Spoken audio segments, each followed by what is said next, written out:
Hello, Parvati.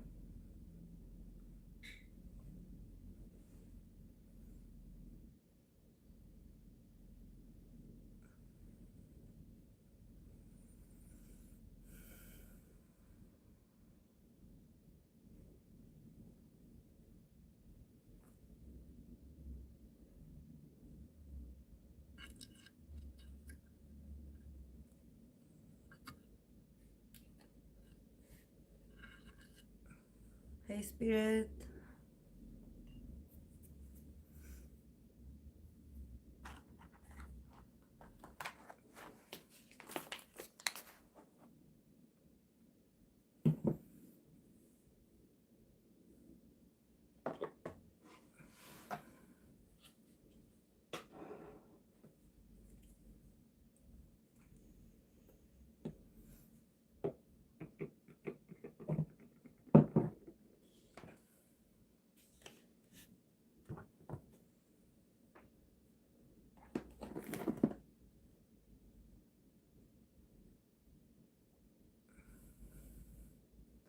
Oh, yes. Remember, I was screaming. I was like, wow. Like, I believe that all of them went viral actually because they were so good. Like, it was a shame that it lasted, it was so short. But, I'm used to them actually watching them, like, having these great covers. Like, they are amazing. I don't know. Like, I am Idiobi, but I think that this is one of the many reasons why I got into them, because it doesn't matter if you support them or not. It's really good to see. It's nice to see.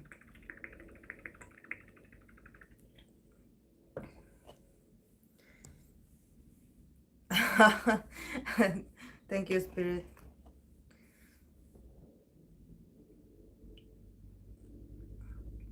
I cut my hair. I was so fed up with the long hair.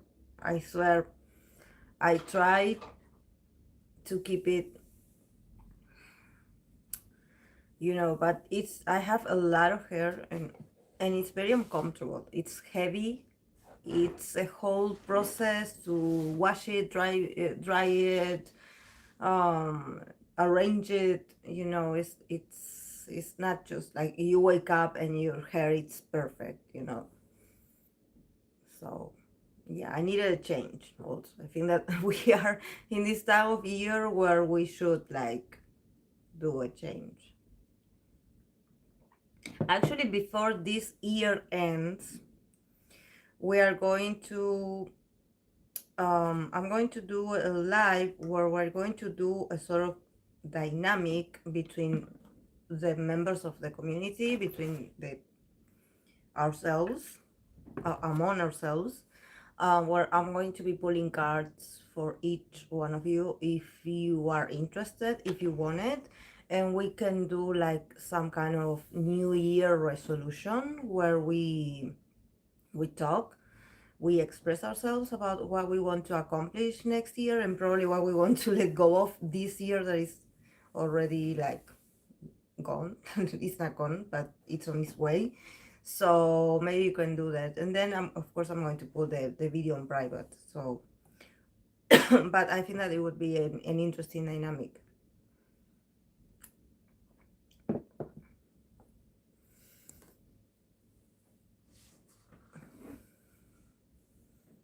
Yeah, it keeps getting long. Yes, my hairdresser was like freaking out. She was like, "No, why do you want to cut it so short?" And I was like, "I want to cut it, like, really, not just like the length. I want to cut it short." And she didn't want to do it because she loves my long hair, but she's not the one wearing it. I am.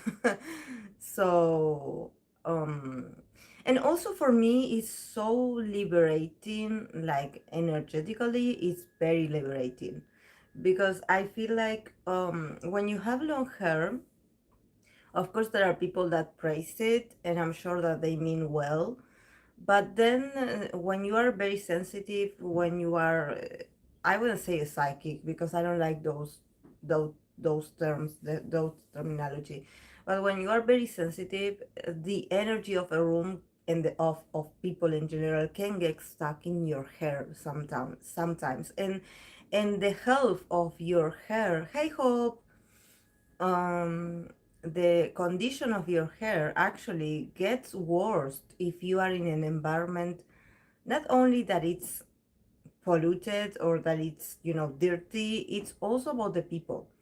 So when you're surrounded by people that have heavy energy, um it gets stuck in your head, in your hair. That's why some shamans, some people that had been like, I don't know, witches, or people that work with energy, they always tell you that whenever you are working or like praying, or if you even feel in an environment where you feel like it's going to drain you, they advise you to braid your hair, to just like, you know, do not wear it, you know, like loose. And actually, like, I get really uncomfortable when I have to tie it, because my hair gets really damaged when I cut it. Like, I mean, if I when I tie it, if I tie it,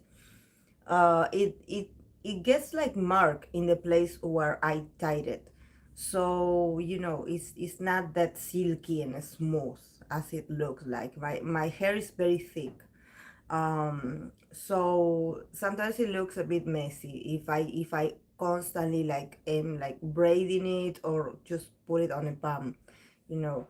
um that's what I want to avoid.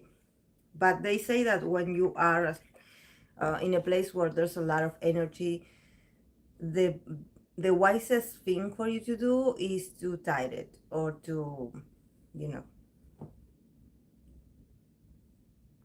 because your hair absorbs it. And that's how I felt actually while I was working in this place, that it was very toxic, you know, that I used to work at this place. I lasted in that place for 6 months. um and I swear my hair was very damaged in that place. It was very damaged. Even my hairdresser said, like, what's going on with you? Like, why is your hair so dirty? Like, why is it so, you know, like oily? You know, like, she was like, are you putting things on your head? Like, there's, are you using a product? And I was like, no, I'm using the shampoo that it's supposedly to be, you know, this brand that is very expensive. And they would used to give me samples, so I would use it. And then, yes, I have to comb my hair, I have to tie it, because they didn't want the hair all over the place. But it was like very damaged. And my nails as well. You know that I always have like natural long nails. And even the you know, these ones that we made with hell, with the customized nails. I think that when I was working, I got them once, and they didn't last. Like, I think that the second day they would rip apart. The hell, the color, the polish, they would like like lose it. And also like my own nails would break. So I had to stop like putting polish on my nails. Like, I even bought like some pharmacy like things to put or to make them stronger. But I never experienced that in all the years that I had been at customer service. I never experienced this level of, like, you actually seeing in your body that I don't know, that, you know, somehow your skin, you know, everything gets damaged. Yeah, fake nails. No, I got those. I also got those, a very expensive one, and actually I was losing, like, I was losing a few. But also the one that they do at the salon, you know, the very like this that they use. I don't know how they go to say it in English, you know, but it's the nail art, you know, the um and now that actually on January, I'm thinking about, you know, doing them myself. Like I'm going to go because it's been like a year since I haven't done anything to my nails. And you know that I'm always working with my nails. Actually, I'm here, and I never had like my nails like this. So I want to do something pretty before my birthday. I want to decorate them with something. So yeah, because if I do it myself, if I put polish, it doesn't last. It gets very messy. Great idea about tying up the hair in those situations. I used to just pull up a scarf or hat. My hairdresser also told me she felt a residue on my hair at one point years ago during a stressful time. Yeah, Hope. Actually, yes. It's also it has to do with our health, and it has to do with stress.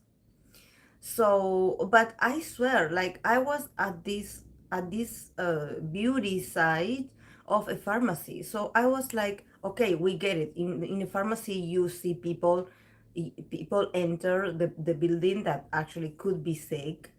You know that they, of course they go to the pharmacy to buy something because they are feeling sick. But nevertheless, the pharmacy is supposed to be like a very well sanitized place, at least not only for the customers but also for the people that work there.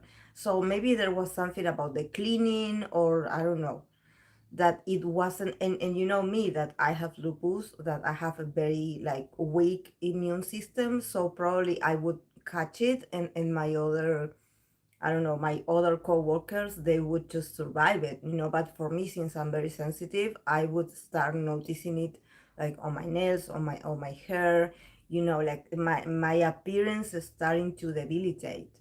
And also I was feeling very tired because of the amount of load of work, physical work that I had to do. Even as I watch your live playbacks, but I finally been able to make it. I'm like, oh, thank you, Vita. I'm so happy you're here because today it's the Obi time. Um, and morning, Samara. And you know that we're going to see the Venus in the charts of the boys, the 11 members. So yes, I said that we were going to like narrow like um the conversation part, the ranting part, to 15 minutes. So you have 2 minutes left. So we can start like introduce ourselves and talk about ourselves. And then I'm going to start talking about the voice because they are 11 members. So it's going to take a while, it's going to be a while. And of course, like I tell you guys, um, we can share each other's experiences. I mean, you can talk. If I mention a Venus, for example, now Vita is saying a Capricorn Venus, which I'm going to talk about it.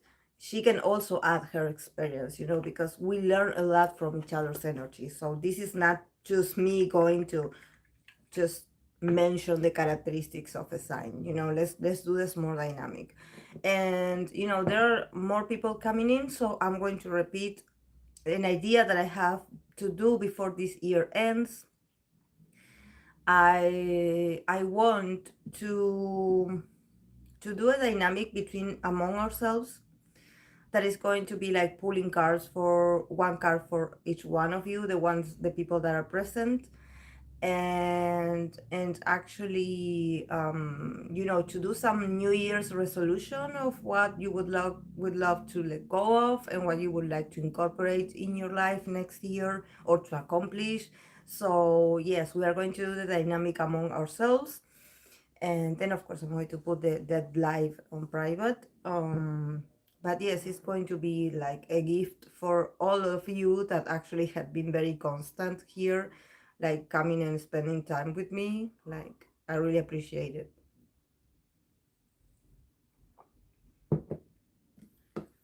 So start taking notes about like, I want to let you know which day is going to be, but just start writing your thoughts, your start reflecting about your year and what you want to do differently next. because actually the beginning of the new year, it doesn't make a difference of our lives. If we want to make a change, we will do it now. There's no need to be specific.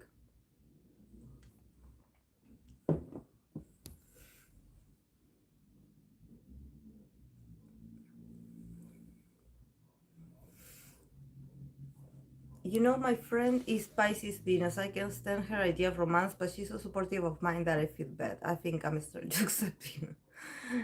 I'm a Venus in Pisces,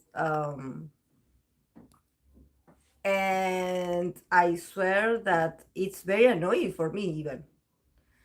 And thankfully, I'm not that romantic. Like, I'm not that, because I have Venus conjunction Mars, so it's like, and it's also in the first house, so probably my idea of romance is someone very straightforward, like a Venus in Aries kinda.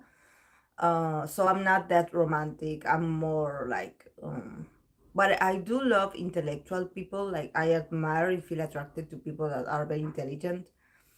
But I don't consider myself a daydreamer, like they say about it.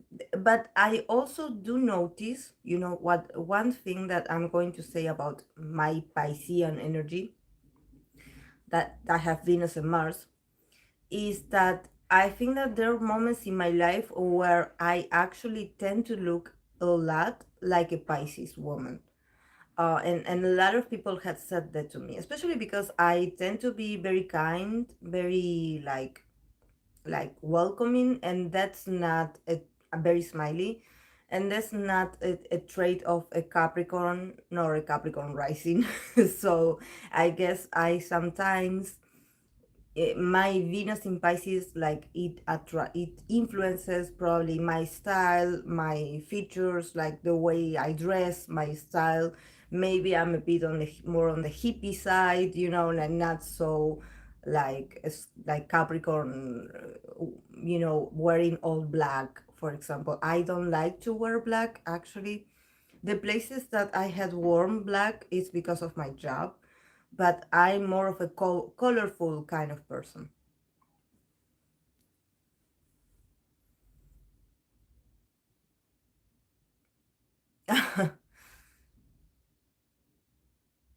No, no, no, Samara, it's because you don't know me in person. It's like, I don't no, I don't give Capricorn vibes. I don't give, like, I had been confused for water signs in the past. Actually, I had been confused of a Scorpio. I had been told that I look like a Scorpio, especially in the process where I'm introducing myself, and like the way I stare at people.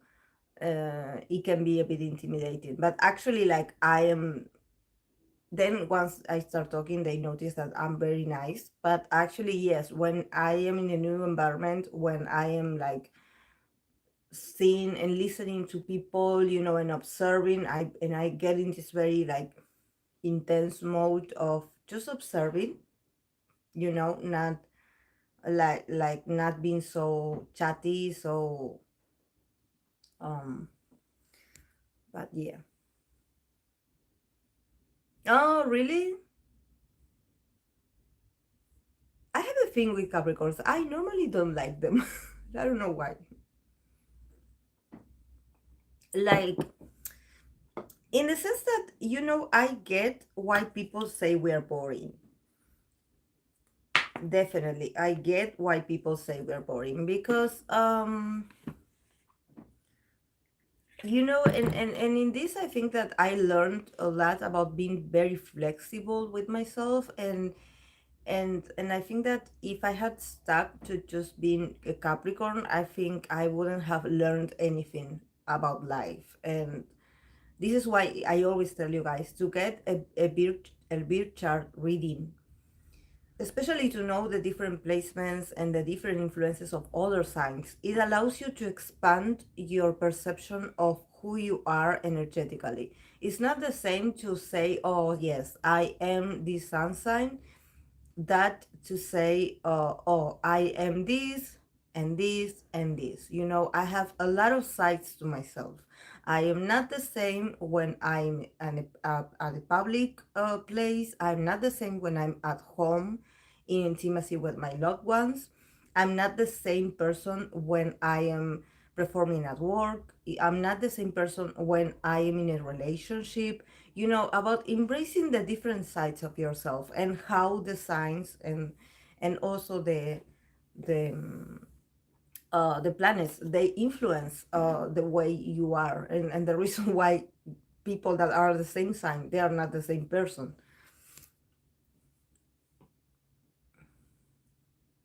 I met a Capricorn school who was similar to your description, very smiley, but she was Capricorn when she was work goal oriented. Yes, actually, I'm very passionate about my work. Actually, it's just that it has to be something that, for example, I'm very passionate about this channel. That actually I had been feeling really tired. I went through a lot of things, but I didn't want to give up this channel. I wanted to continue. I knew I couldn't upload the readings, so I would try to go live, even though I was so tired. Like, I think that this is a very special project of mine, and I feel really happy when I'm here with you guys. It's like I forget that I'm tired. I forget that I have other issues, because I think that it has to do with what you love to do, your passion, and that project represents you. um I had always had a conflict with being represented as a tarot reader, because back then, at least when I was younger, tarot reading was such a taboo, and it wasn't popular, and it wasn't aesthetic, and it was a secret. So that's how I kept it in my life. So now, to being able to communicate with you that you are in different parts of the world, and also to be able to get to know you and to share experiences and to talk about tarot and to talk about, I don't know, our favorites. It's a whole experience, that I'm like, wow, we created this together. This is why I didn't want to give up this space, because it's not so much about, popularity and how many people watch my channel, if they like my content or not. It's about the dynamic that we built among each other, and I think that that's something that I wanted to keep looking out for, and not to let it die.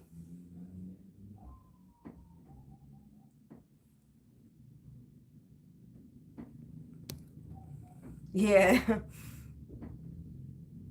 Oh, oh, I'm so happy. Thank you. Thank you for letting me know, Parvati. I didn't know. Oh, yes, I would love to actually, like, like, introduce my channel to many people, like, for example, in Twitter and stuff. But you know how Twitter is. You know how Twitter is. You know how social media is. So I would want my content to find the right people, in the sense that the content has to resonate with you, because there are a lot of people that do the same thing as me, and actually there are people that are really good and that I admire.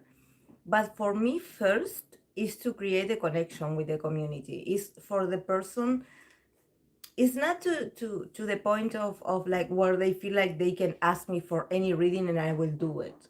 But it's more like, oh yes, I know who you are, and I know your name or your username, and I know, like, I see you here, I see that you are participating, and that means more to me, actually.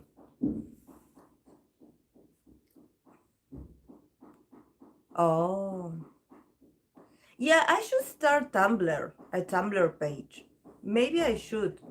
What do I do in there? Do I share a link, or do I create like a sort of, I guess I should create a sort of post and then share the link, right? I used to have Tumblr back in the day, but I don't know what happened to that account. Also, my computer broke this week because I poured water on it on the keyboard, like and it wouldn't start. So, but well, we are all like this in this state. There's a reader on Tumblr who is a mom baby. She started getting requests for other idols, so she didn't, but she's also super. Oh, oh, okay. Okay, Samara, thank you. Oh, I will try to do it. Yeah, no, Twitter, no. Twitter, no. And you know, if we're talking about resolutions, I think that I made my mind about this, and I think I want to start a new year deleting some. I want to focus on the channel. I want to focus on what we do here. Be more creative, create different content, like, think outside the box. But I think that, I don't know, I think that it's not only me, that sometimes when you go on social media, for example, Instagram, TikTok, I don't know if some of you use Facebook, I don't use it anymore. But you somehow get stuck, and it can go like for 2 hours and you're still on that app watching other people's pictures or lives or reels or whatever. So I was thinking, what a waste of time. And actually, that is making me feel uncomfortable, and it's making me feel dizzy and also lazy.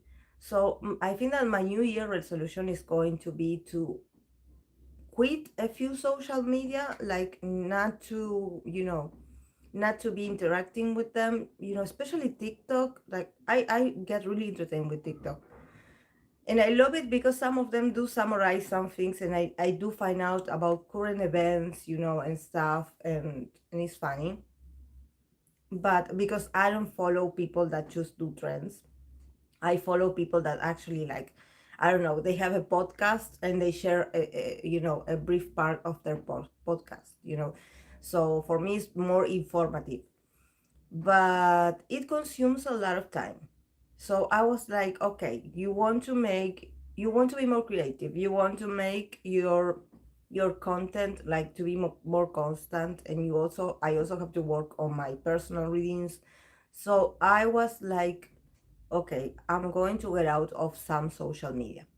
Like, I'm going to be selective next year, and to keep working, like real working on, for example, YouTube, or I don't know, if now you're mentioning Tumblr, okay, if I do Tumblr, okay, like, but really working on those to create things to promote myself, and not to get like caught up in this tendency of watching other people's lives, because that also leads to comparison, to you watching other people's lives. And it also happens in LinkedIn, because you know that I had been job searching, and I had an interviews here and there.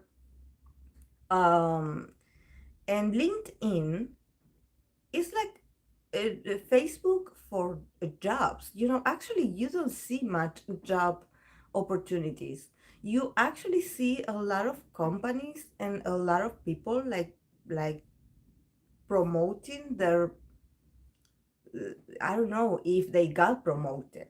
Like, they share that, or they just let you know that they got a new position, or they got a job, or that they're, I don't know what their company gave them. Always promoting the company, the coworkers.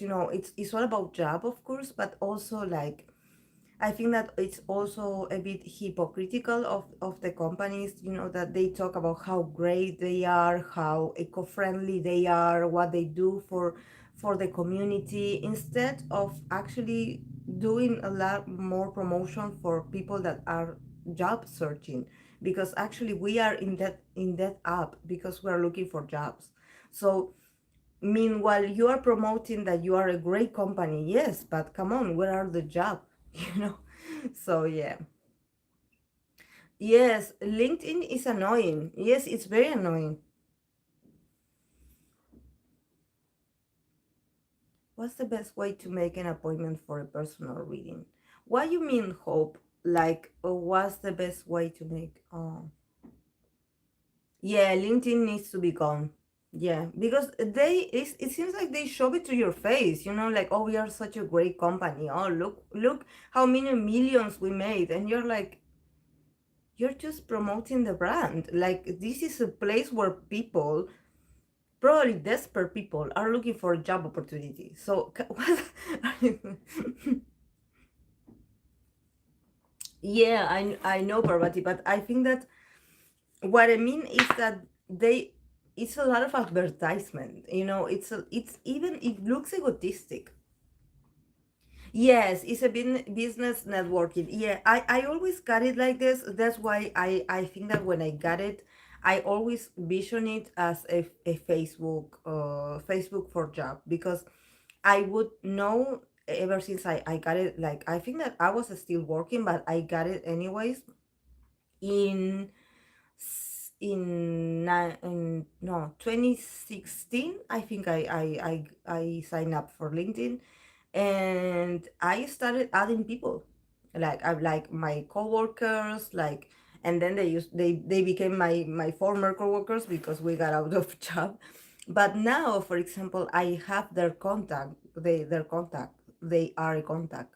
So I think that is important. Is networking. Is networking. And you have to know how to do it. You have to know, because it's not that you are going to be all by yourself in there. You have to have connections. Yeah, through my email, Hope. Send me an email. It's in the description box of my videos, of the videos that I upload. Usually I have to put it in the description of the lives, but I sometimes forget. It's in the description. The mail is in the description of my description box of the videos. Okay, guys, let's start. I was waiting to see if more Jobbies would join, but I guess not. So no, thank you, Hope. Um,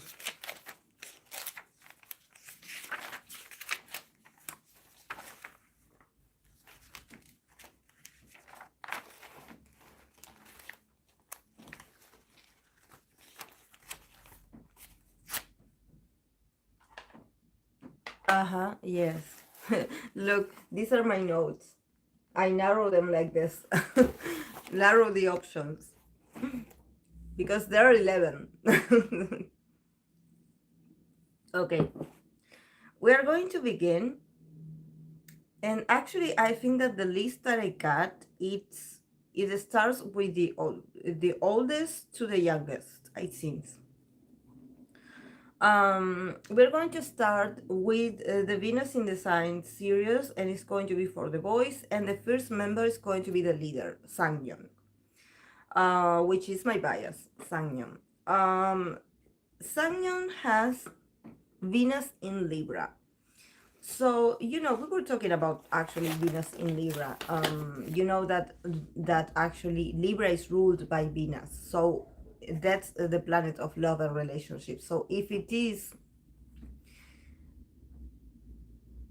oh, thank you, Hope. Thank you, Hope. And you can also leave your recommendations for future, because I want to do other groups. So you feel free to leave your recommendation of your favorite group if I haven't um, read. If I haven't do a series for them, I will do it in the future.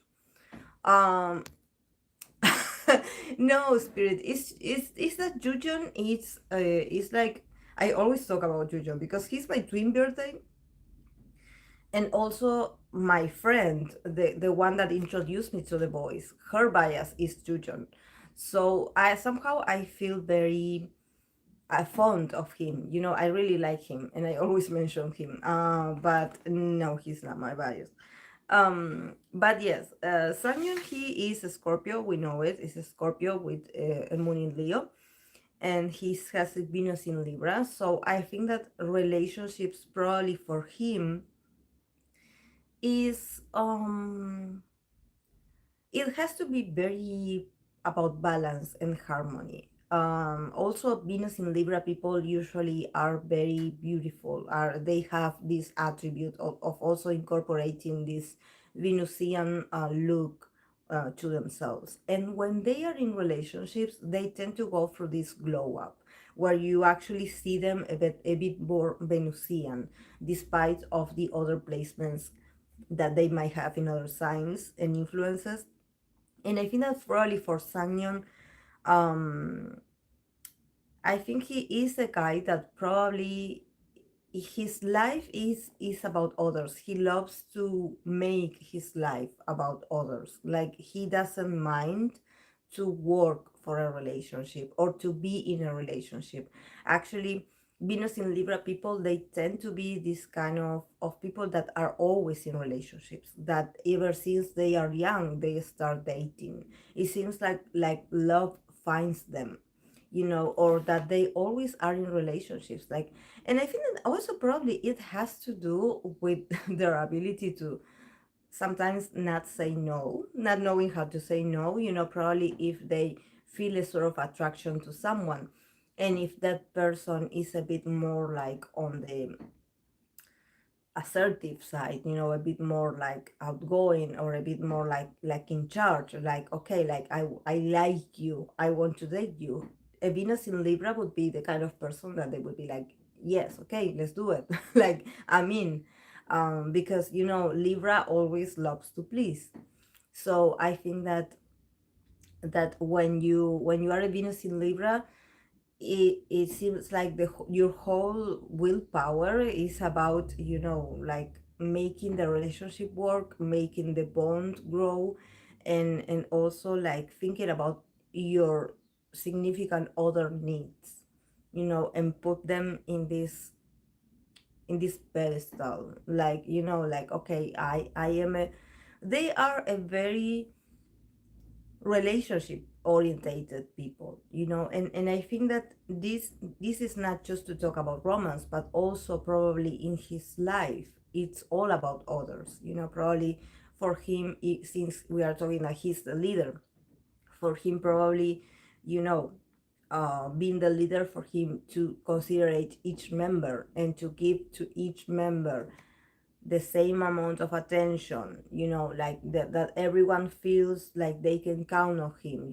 to not have favoritism, to be a great listener, to be there for them, to pay attention to their needs, to just like, not leave anyone like behind.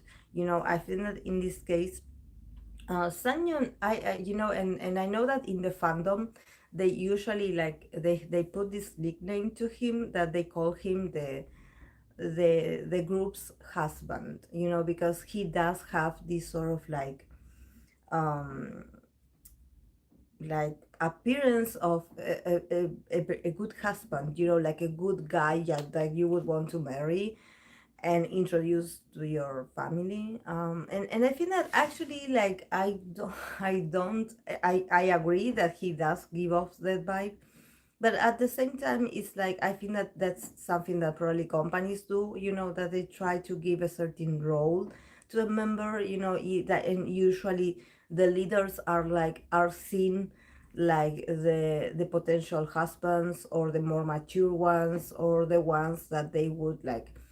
And they forget that actually, to be a leader, it doesn't mean that you have like a higher knowledge of life. Actually, there are a lot of leaders in a lot of groups that probably are even very mature, and that they probably have like other characteristics. Yeah, but I think that it has to do with marketing as well, because I noticed that they posted these pictures and these videos of him when he's with his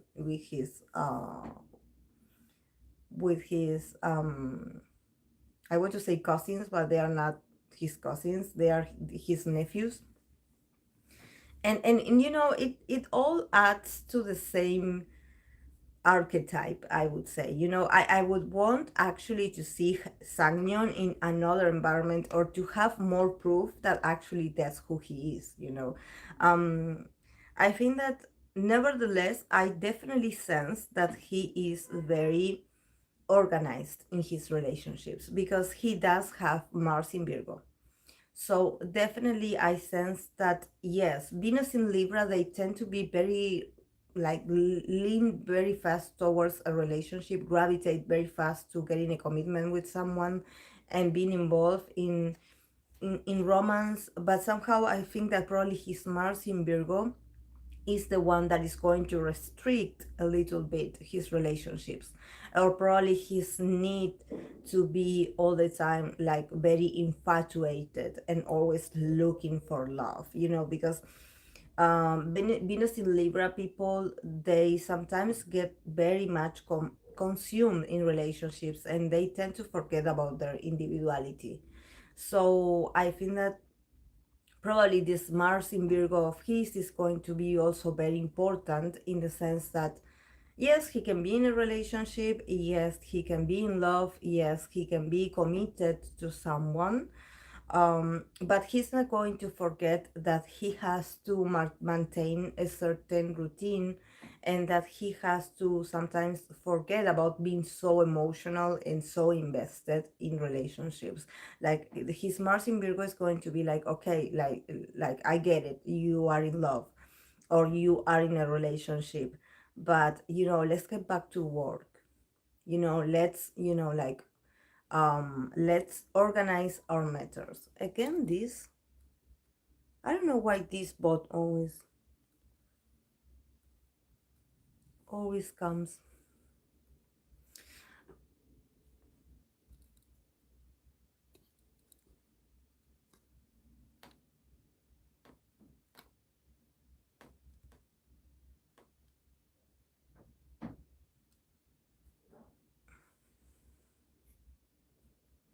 So I think that in this sense, probably he is a bit more organized and not so sentimental. I think that when it comes to probably his love language, probably he's someone that he prefers to show with actions that he cares for someone, like being of service, because Virgo is about like giving practicality vibes, like okay, I'm going to do something to add to your life, like, and that's how I'm going to show you that I care. It's not that he's going to be like all the time lovey-dovey.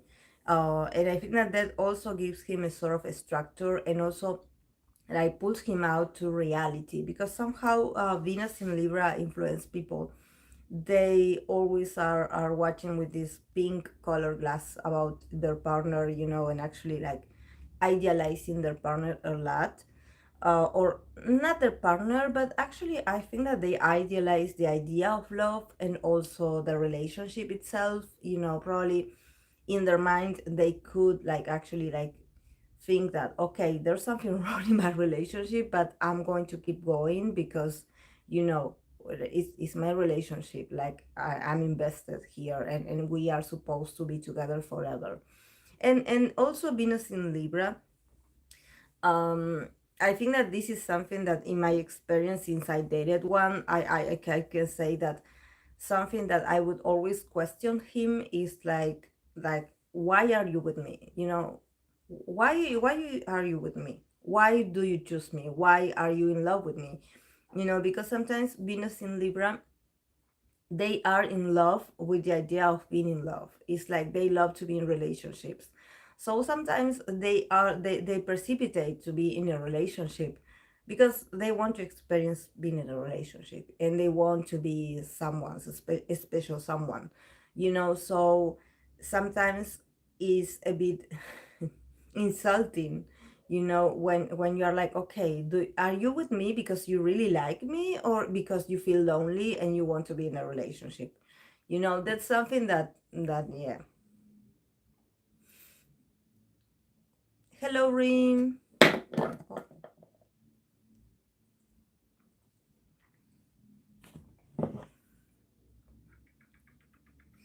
Okay, we're going to move on to Jacob. um Jacob is also a fire, an air Venus. He's a Venus in Gemini, and he is a Gemini. So here again we have this conjunction between the identity that is the Sun and Venus. So, oh, thank you, Rin. Um, so I think that for Jacob, definitely what he finds attractive is communication. It's also intelligence. Is someone that he can have like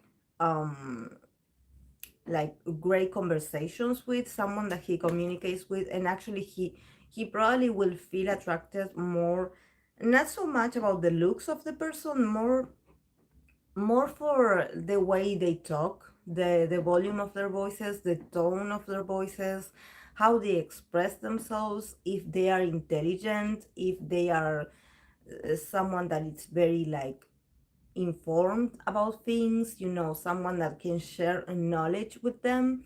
Actually, they can start feeling like this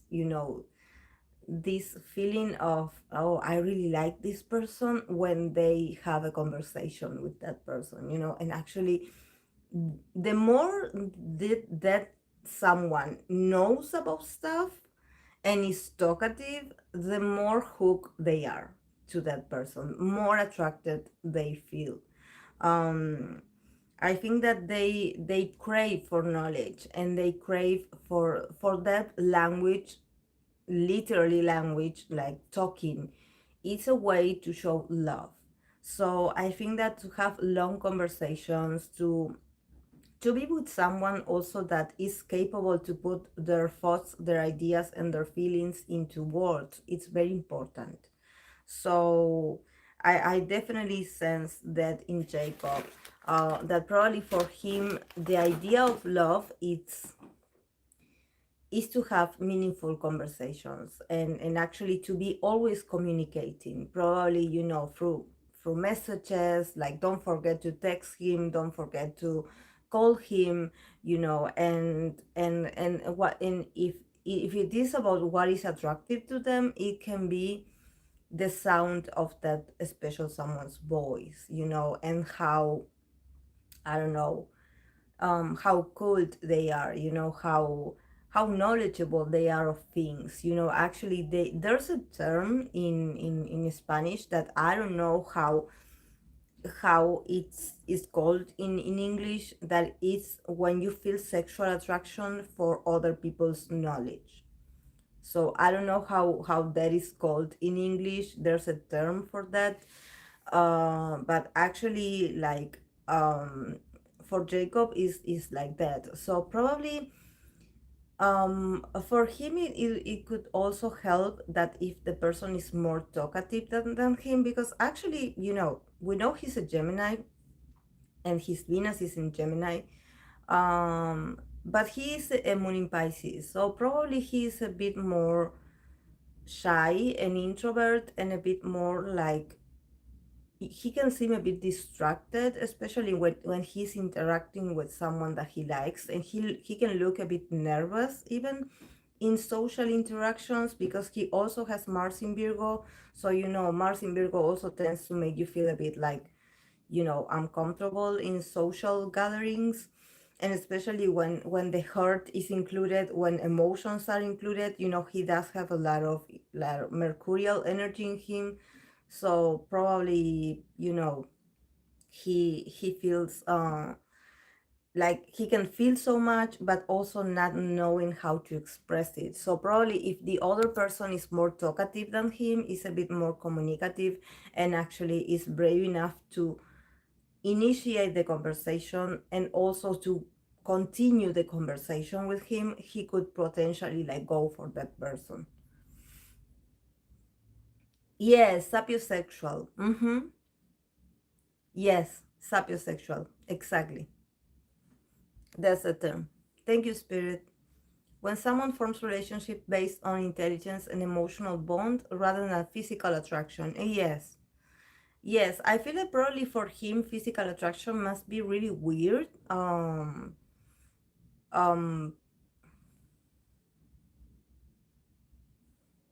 Oh, off topic, but man, I'm nervous wreck for today, praying you guys win today. Oh, thank you, Rim.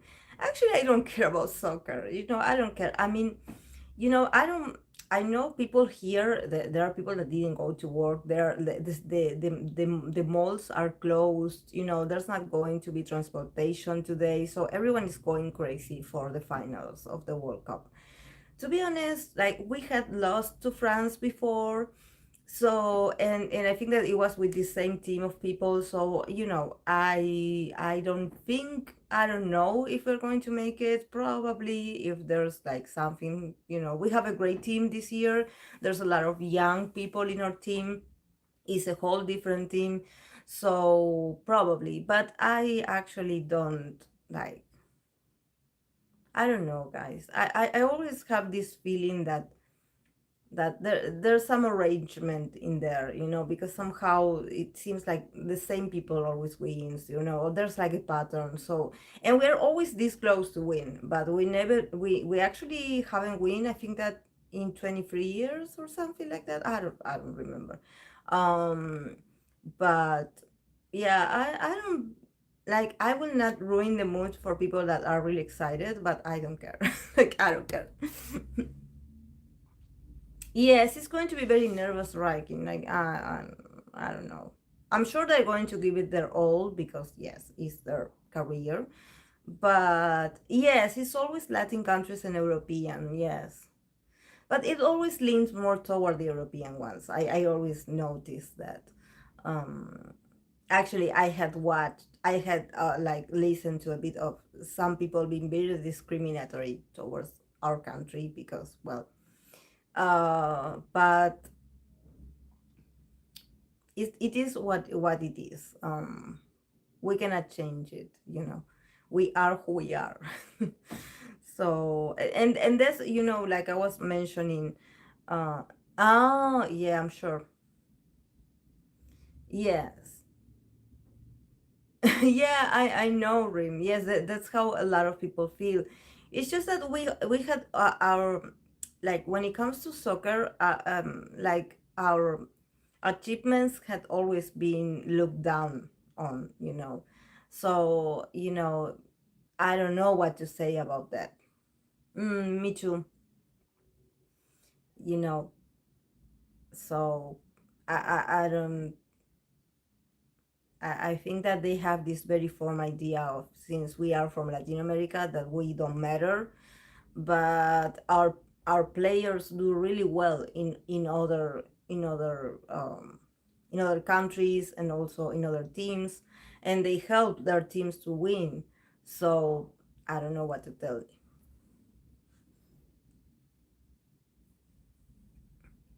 Yeah, we had always been colonized. Yes, always. And it's really funny because actually a lot of people, like, it was trending, I believe, in TikTok, these TikToks of people, like, actually, and also Twitter, I believe, that they were like, oh, because in Argentina there's no black people, they don't have black people, just because the soccer players, they all look white, some of them, the majority of them. But we do have, like, people of color here. We do have people of color. And but yeah, we cannot help also to say that yes, there are a lot of people that are white as well, or that they are descendant of white. I wouldn't say white people, but they are descendant of Europeans, for example, like Italians and, French. There's a lot of French, German. There's a lot of German colonies here as well, ever since forever. um a lot of Korean communities are here also. We have a lot of Argentinian Korean people, some Japanese as well.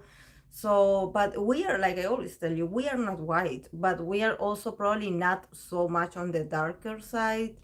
But we are a mix. You cannot put a label to our people because we are a mix of a lot of races.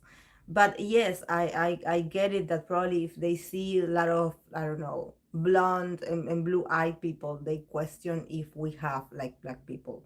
um and one thing that probably I can say about our country is that we welcome a lot of foreigners here, and this is why we are a country that we are the mix of a lot of rationalities. Because when actually war and a lot of things were happening in the other continents, and people that actually, like, are the population of Argentina today, are people that escape war and escape very harsh situations, and came to our country.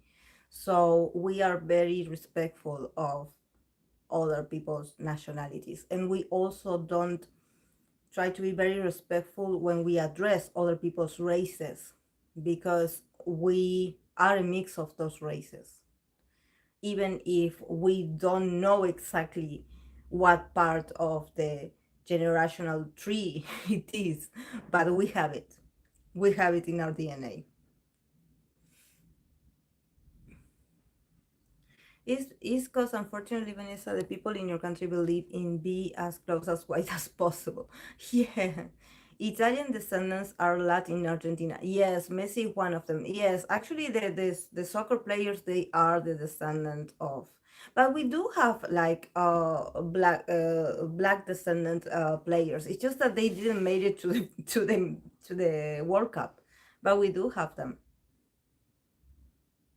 Yes, World War I and World War II immigrants. Exactly. Yes. Yes, Rim. Exactly. Exactly. Actually, my godparents, they are all come from colonies of German and Russian people.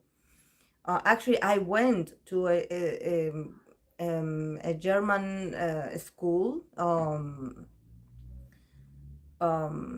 they were like this evangelic that I don't know, like some kind of coven, and they created this school, and me as a Catholic, I went to that school, but that school, the good thing that it was is that in there I learned other languages. I learned German, I learned English, so yeah, 97% white. Yeah, yeah, but Samara, what I think that it doesn't matter how white people are. We are If we see someone that is different in a sense of appearance, we are very comfortable, we are very welcoming. It's like, oh, you are different, like we want to know you, like come on, like talk to us, like in the last years, we had a lot of people from Venezuela coming to live with us, and I actually happen to have a coworker in this month that she is from Venezuela, and to learn her story, she also taught me the food that they eat, the recipes, and we're so happy, and they are like they miss their family, because these are people that are far away from their families, and they had to come here because there was no jobs in their country. So they were starving in their country. And these are very intelligent people. Most of them have diplomas, like college diplomas. They are graduated from college, and they had to come here to work for a restaurant, for example, and I saw that they feel really lonely, and we welcome them, and we are like, we don't care if the tone of the way you pronounce things, because we have different kinds of Spanish, is like, we welcome you, we welcome you, we welcome you, like we want to know you, we are excited for other people's cultures. And yes, you can have obviously rude people, like in every part of the country, of other countries, but yes, because to be honest, I always say this about my country. I would want to travel to meet the other sides of the world. But if you ask me where do you want to live, I want to say my country, because we are very abundant when it comes to food. Actually, like, we have a lot of potential of actually creating, like, like your own garden. You have the cows, I know some people are vegetarian, and I'm sorry if it's offensive to your culture, but I don't know, we have chickens, like like you can grow a plant in our land, and I think that that's something that we have to take into consideration as a treasure, because we don't know, with the climate change and everything, we don't know how things are going to develop. And yes, technology is great, but at the end of the day, is why are people still starving in some parts of the world? Why are people like struggling with getting like fresh water? Like, we should like,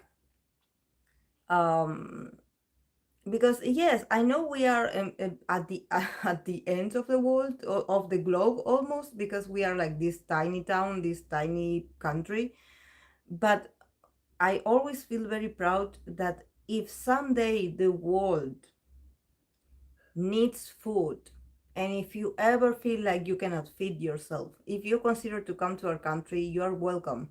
You're welcome to come here and learn the language, and you know, um and just like, feed yourself. Like then then we will work on the cultural differences and everything, but just feed yourself.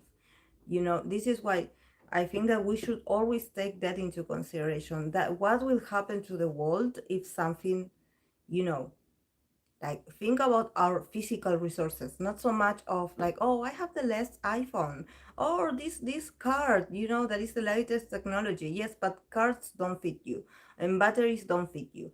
Like, let's go back to the to the basics. Yeah. Context: my friends from Central and South America became, uh when they came to the US, teachers and others identify them. Yes, exactly.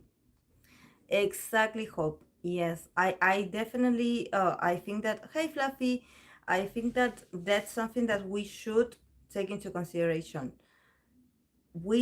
And I have friends that had gone to the US to live and to work there, and they are very blondish with the blue eyes, but they are not considered white. They are not considered white. They are not white. And that's something that actually shook them, because they had come from this family, for descendant of Germans or whatever, and they were like, oh, okay, yeah, like, and they were like, can you imagine, because I'm from Argentina, they I don't classify as white. And and and I think that it's, I mean, we don't care actually, like, it, that's why when I say, if I go to an Asian country, for example, if I go to, I don't know, Japan or Korea, like, I have, like, descendants that are Japanese. But if I go there because of the color of my skin and because I get tan very easily, I'm no, I'm not Asian, because and I can use all the sunscreens that you want me, and I can actually have a bit of white in me, but for their standard of white or Asian, or the whitewashing, I don't know, we come from Latin America, we are not. We are indigenous, we are indigenous. And that's also that we have to take into consideration about our history. Yes, we have French and Spanish, but we also have a lot of indigenous, in us. A lot of indigenous, a lot of indigenous. I know it because my mom was born in Paraguay, and there's a lot of indigenous, actually, they in there they talk Guarani, that it's like a native language.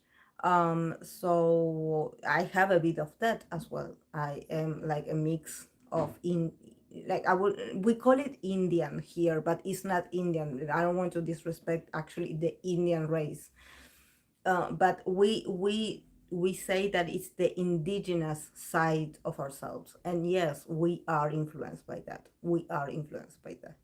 Yeah, I'm actually whole mix, guys, because I have parts of Asian, but at the same time I have parts of indigenous, but at the same time I have parts of Spanish, because actually I have curly hair, and very black curly hair. But I'm a mix of a lot of things. I'm never ending. A lot of people from my country are living their American dreams.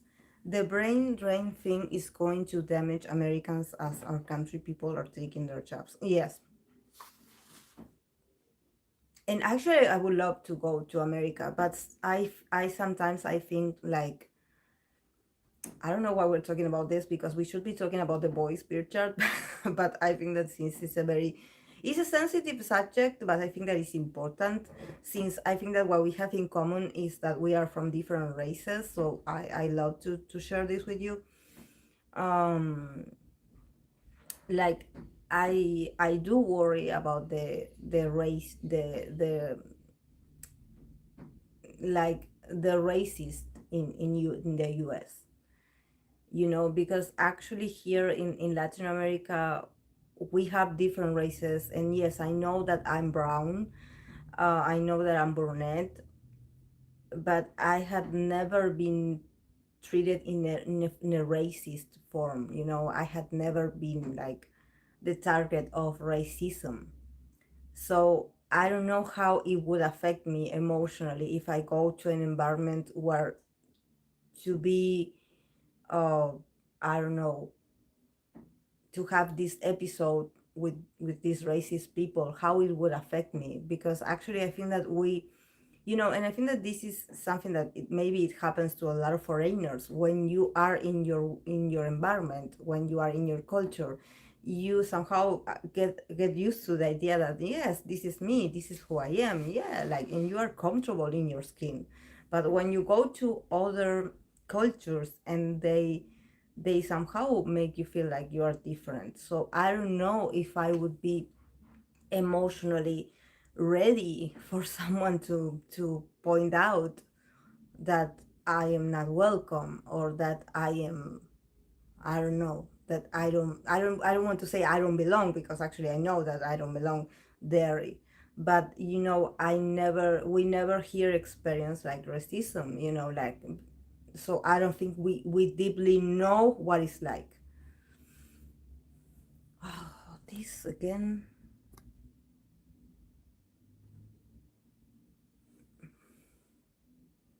Same, there's a lot of blonde, blue eyes Arabs, and people think they're white. Yes. Yes. I wonder why people are only noticing that now. Yeah. I have noticed that due to the race card, a lot of people lose opportunities. Ideally, you can think that racist people are beneath you, but it would be really scary to experience it. Yes, honestly, it's mostly America who has this culture and mentally been obsessed with race. Yes. I mean, have you seen, like, I remember once, because I actually, like, I don't want to watch these kinds of video, but I don't know if it was a YouTube short or something that came on my computer, that it was an episode of someone attacking an old Asian lady, where these Asian crimes were happening during the pandemic. And I was so traumatized, but literally, like, I'm not joking. Because I wouldn't say like shock, because shock is not even like half how I felt. I felt like my heart stopped. Like, I couldn't believe I was watching that. Like, why would you do that to another human being? Like, I don't understand, guys. Like, that poor lady could have been my mom, could have been your mom, like, I just don't get the level. Why, that level, I just don't get it. And I think that, um I don't know, we look like we made a progress in a lot of things, but in the reality, like in everyday life, you have these situations. Like, you have these so-called leaders talking about peace and love and community and rights, but in real time you're seeing these things on camera, and so what's going on, what's going on, like,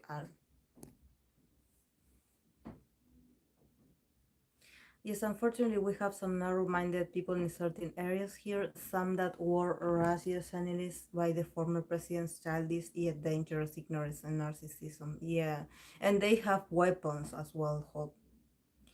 They have weapons that, and they are legal. And we here, we do not have those. Like, I mean, yes, there are people that do have guns, but, they are not legal. You cannot carry them with you. You cannot have them for free, and these people do have them. So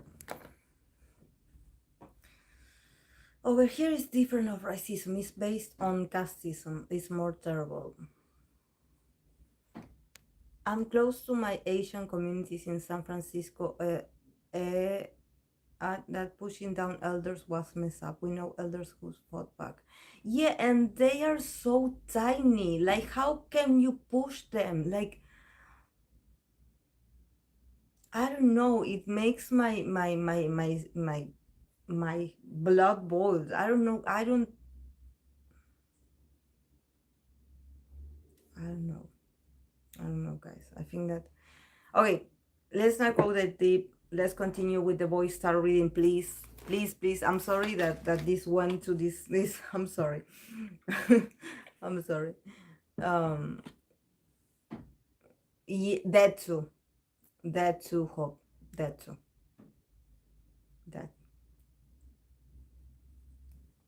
there's a lot of pain in that land. You know, there's a lot of sorrow, a lot of losses. So you know. Um. Okay. I was talking about Jacob. I think that it was yeah, but I don't know. I think that I was talking about Jacob Venus in Gemini. Is there any questions about Venus in Gemini? Because I think that I somehow like, we can summarize this to sapiosexual.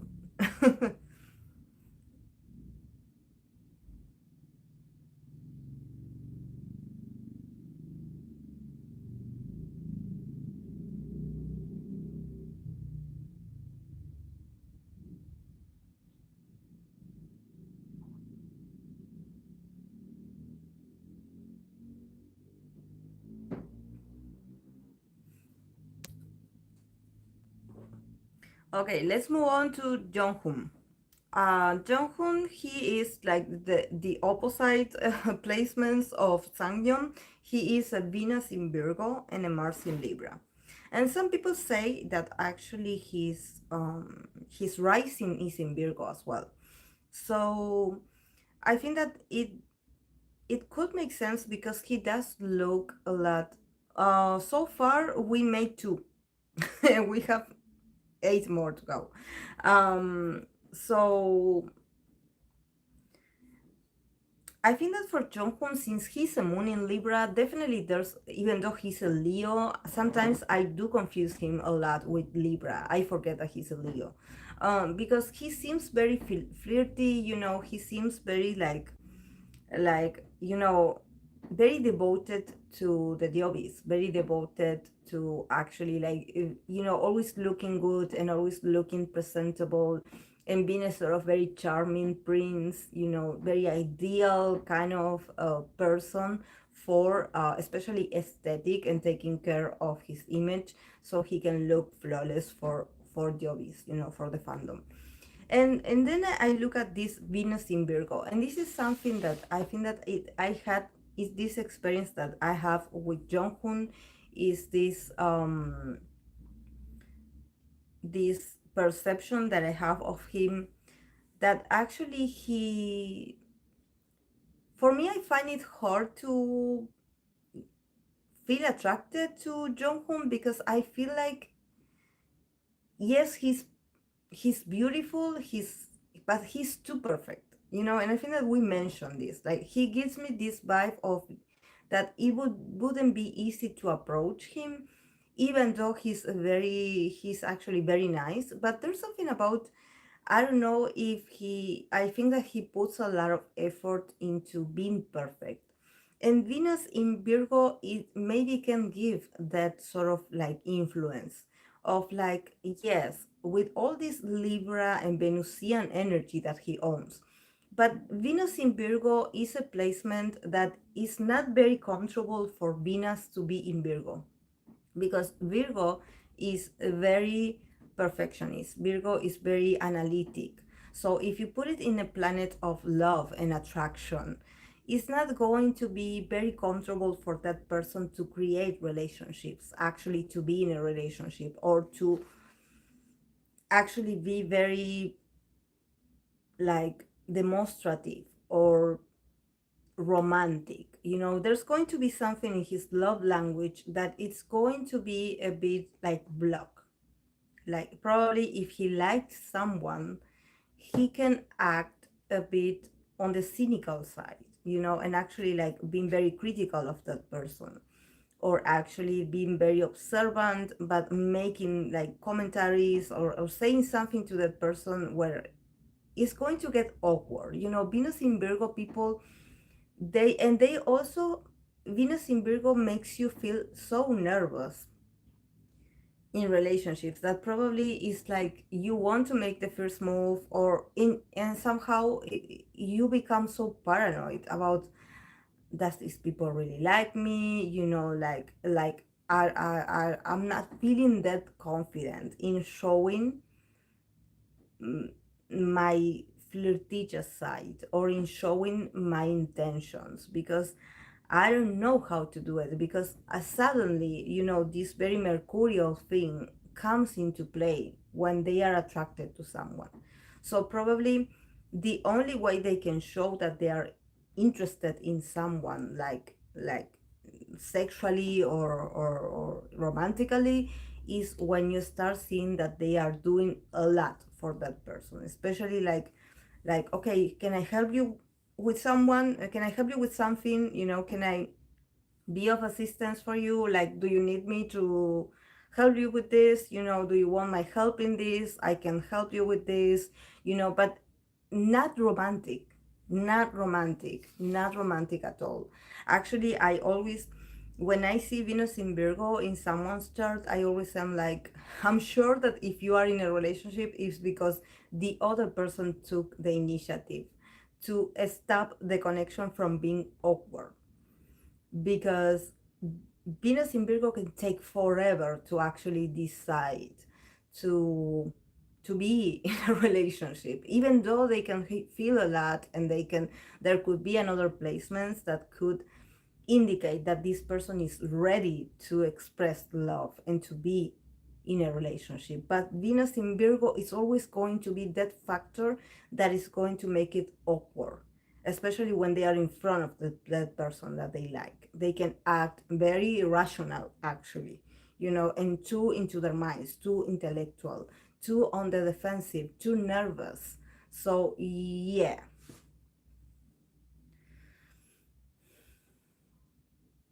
Yeah, Venus in Virgo could be insecure.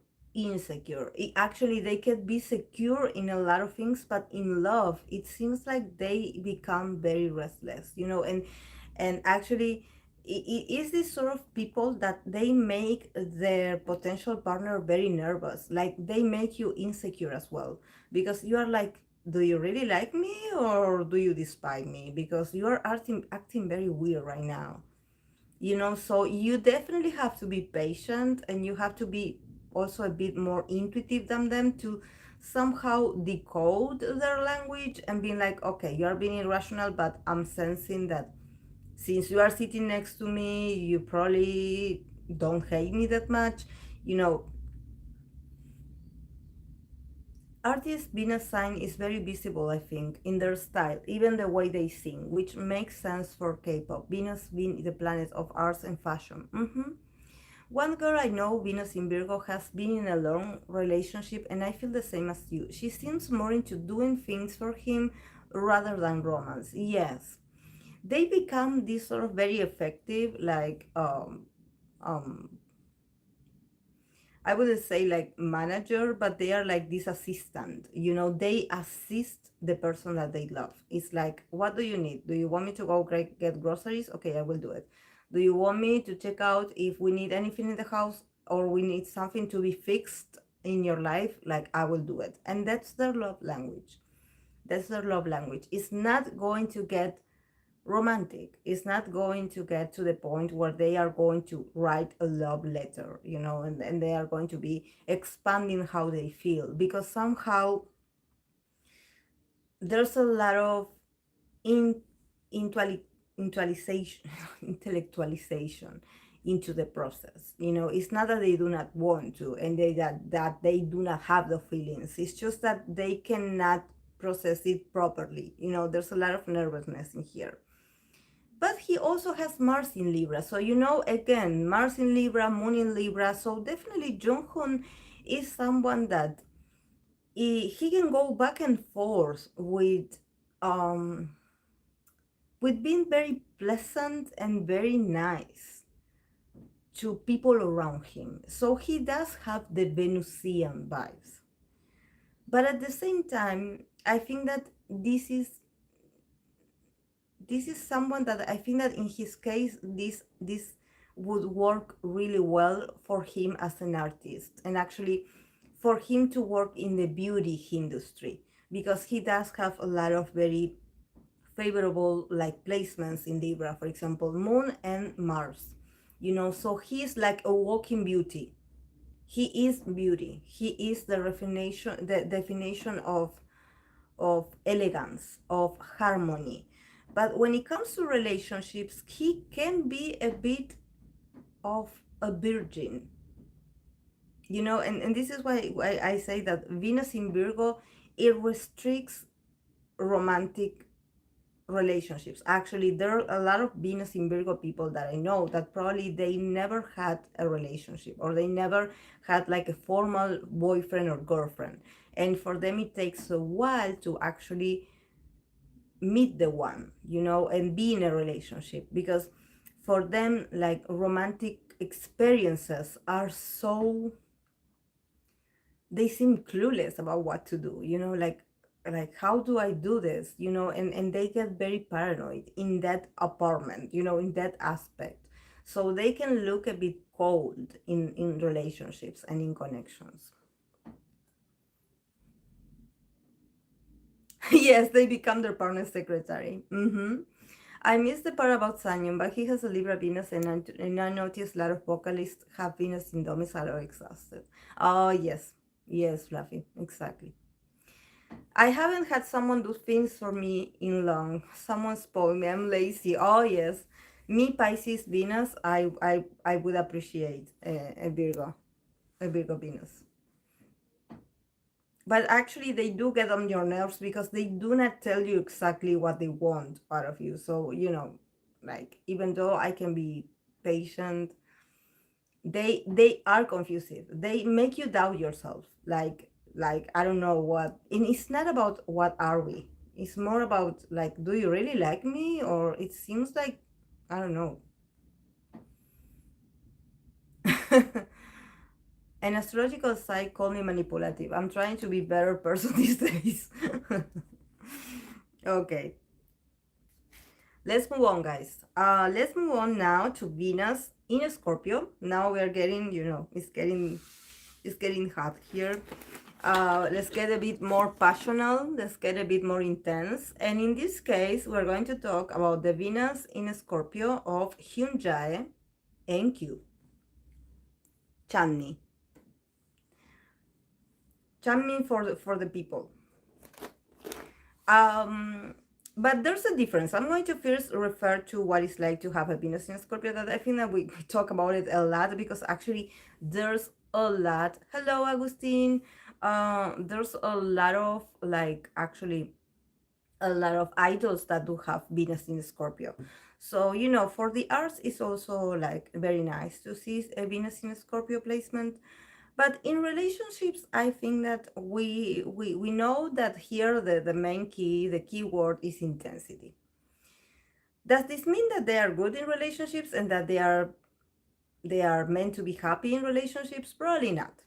But they will be like being very intense in the process. I think that for Hyun Jae and for Q, I actually sometimes I sense more scorpionic energy. We know that Q is a whole Scorpio. He's even more Scorpio than Sangyeon. But I think that there's an interesting correspondence between Hyun Jae and Q that I don't know if some Jobis noticed that. But I think that is very interesting because Hyun Jae is a Virgo sun, but he has Venus and Mars in Scorpio. So definitely when it comes to charm, when it comes to attraction, when it comes to probably his body language and how he moves, it has the Scorpio intensity conjunction playing there with fire, you know. So probably Hyunjae, when he's on stage or when he is performing or when he is like being himself on stage, he does give this very strong dominant Scorpio nature. Actually, his body can have this very Plutonian concentration of energy when it comes to strength and stamina. You know, in the sense that probably Hyunjae could be this one member that it will be very hard for him to get sick actually, and he looks very strong and he looks very like strong, you know, like very resilient, like the kind of guy that he will overcome anything. And even though he is a Virgo, so he does have the goofiness of being mercurial. We know his moon is in Aquarius, so he is a bit of a weirdo. I'm sorry, I don't want to offend people. I don't mean it like to unoffensive, but in a sense that he has this very mercurial of being the jokester of the group, or trying to laugh at very unusual situations. He doesn't seem very emotional because other than Scorpio placements, he doesn't have much um, like water placements. But I think that Hyunjae brings rebirth and brings also like this ability for the group to use his energy to overcome especially physical labor or physical demanding things. You know, I think that the one that also does this very well, it's Sonu, that he's an Aries. You know, he also is in charge of like, come on, like let's give, like let's use my body so we can, you know, do the physical stuff, you know, even though a lot of them you do the stunts and the physical demanding parts of a choreography. But I think that Hyunjae and probably Sonu are the ones that can endure them a bit more. Oh, thank you, Agustin. And this is where I make a comparison. You know that I always struggle with Q's moon sign because they say that he is a moon in Taurus, and this does make sense because he's very close to Chani. And we know that Chani is a Taurus, he's a double Taurus, so there's a sense of compatibility in there that they resonate with each other, even though they are opposites. So I think that I'm comfortable with the idea of Q being a moon in Taurus. But I cannot help to feel that Q is very nervous and it's very uneasy with his intention, his intense side. He's not a confident Scorpio. He is a sort of a Scorpio that it seems like his power is too overwhelming for him. And that whenever he wants to show his intensity, somehow it becomes so draining for him mentally. Sometimes I feel like he even struggles mentally with fame or with, you know, probably thinking about the group. Like I sense that he's very obsessive, and that sometimes that hurts him in his self-esteem. And that's, for me, is very visual, especially his body language. He sometimes he goes through a very like a strong and attractive Scorpio when he's on stage, but when you see his interviews or when you see a few clips of him just being regular, you sense that there's a lot of uncertainty coming from him and a lot of nervousness and a lot of like him feeling like he's not good enough. So I'm like, that guy has mercurial energy somewhere. Like, why my guy is falling apart mentally? Like, what's going on with him? Why is he so, like, it seems like he's going to explode, but explode of anxiety. And it's a bit worrying for me sometimes how he doubts himself so much, or how he, when he's talking about his performances, he's always talking about, oh, I should have done better. And I know that a lot of idols say this in a form of being humble and being like, oh yes, of course, I'm not going to say that I was the best, but he definitely sounds like he regrets everything that he has done so far. And we as me as a spectator, me as a fan, I'm like, come on, like you've done great, like what you mean? But he seems like always on the edge of breaking emotionally. And I'm like, but you're the main dancer, like, and then here is when his Mars in Virgo comes. So when I say Virgo is a sort of influence that when whatever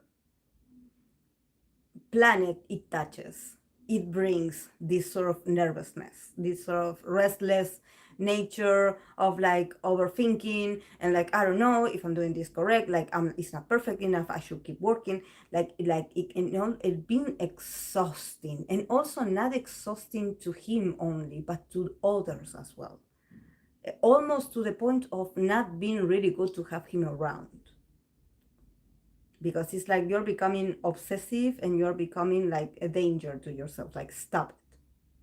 But the Mars in Virgo cannot stop it because it's in their body language, it's and if you add that he is also very like very sensitive and he's also very intense. So I think that Q actually has a lot to learn from Hyun Jae, because let's not forget that Hyun Jae is a sun in um Virgo, but for him it's probably easier to be a Virgo. Actually, I think that he is the one Virgo that it's on the funny, because there's two different types of Virgo. There's the guy of Virgo that is very analytical, that is very on the nerd side, that is very into intellectual things. And then you have the other Virgo that is the one that is into sports, that is a bit wild, that is much into outdoors activities, that they are stronger, that they are probably even more popular than the other Virgos. And I think that Hyun Jae falls into that category. Some people say he is an Aries rising, so that also adds a lot to him being a very Martian person. He shows you who he is through his actions.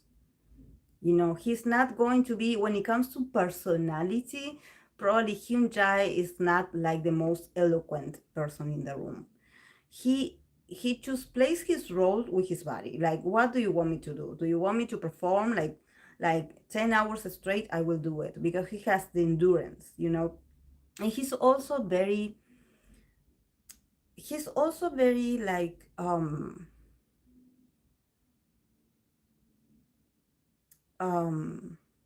courageous. And this is something that probably Venus conjunction Mars, probably he has this sort of like dominance over these attributes.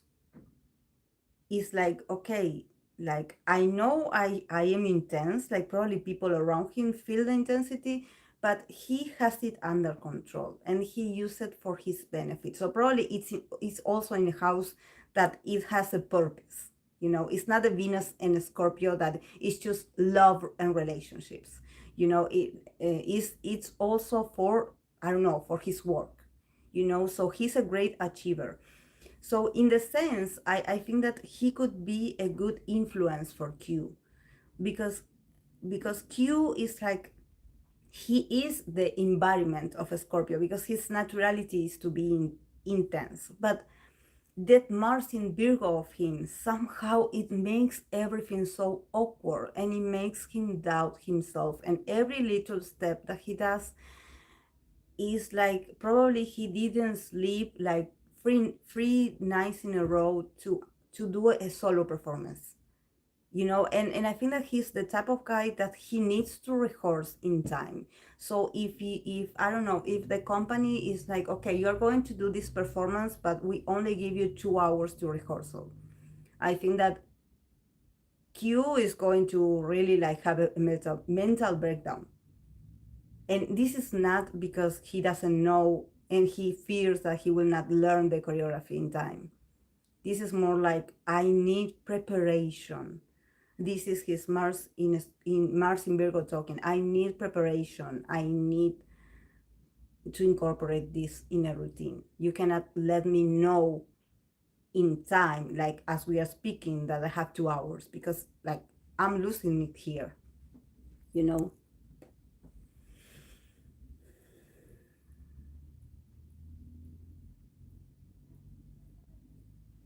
Mars in Virgo also very competitive, and if I'm allowed to be negative, very envious. Yeah, there's, this is something like that I noticed in a case of because I noticed there's a lot of other Virgo Mars people.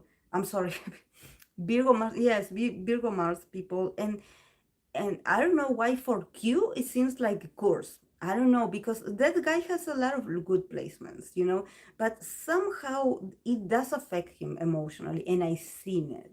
So I don't know. Someone should like work on this with him, because let's focus now on the love department. Like we went too far, but I want to bring you back to my reasoning. But I just want you to understand like why it's so complex to just talk about Venus in Scorpio with these two people, because they experience love and connections from different points of view, because they are influenced by other things. But the intensity is there.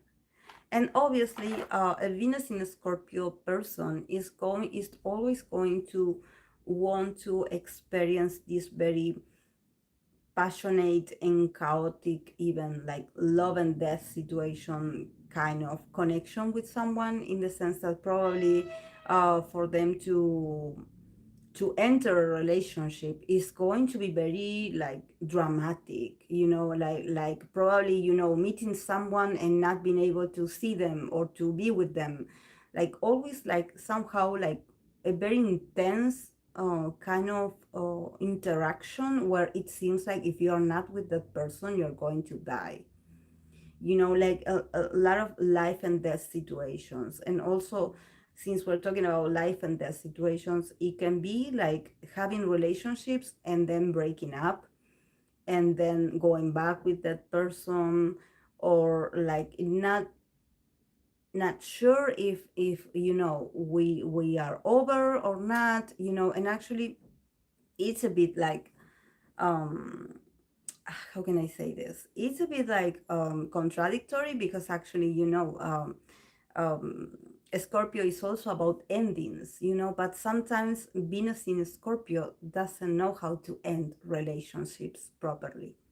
So they have this very toxic way of connection, that maybe they can break up with their, I don't know, their high school boyfriend and girlfriend, and then after, I don't know, 20 years they reach out to that person again, or the other person reach out to them, and they begin once again, resume the relationship, even though they are in a different stage. They are in a different stage in their lives, and they again go back to that old partner, to that former partner, to that ex that actually has done a lot of damage in their lives, because of the obsessive nature of Scorpio and also Venus. Sometimes they have this love-hate relationship with the person they are with. They can actually go through, like I love and hate you at the same time, because and I'm not letting you go, because somehow like I'm holding you hostage of my love, that probably I don't love you anymore, but just because I want to see you suffer, I'm going to continue like chasing you. So it's very obsessive behavior, and definitely Venus has a lot of growth and a lot of things. For them to actually have a healthy relationship is going to take a lot. And actually, some Venus in Scorpio people, they sometimes refuse to be in relationships, because they not only fear their own intensity, sometimes the people that they meet are very toxic, because Venus in Scorpio is not just like, oh, I am the toxic one in the relationship, or I am the jealous type, or I am the possessive one. No, maybe sometimes this energy can serve as a magnet for you to experience others' intensity, or others' jealousy, or others' toxicity. You know, they are entering your life to somehow help you experience this level of deepness. You know, this is why sometimes people with Venus in Scorpio, they are like, I'm not the jealous type. I actually do attract a lot of jealous and obsessive people, and I don't know because I'm not like that.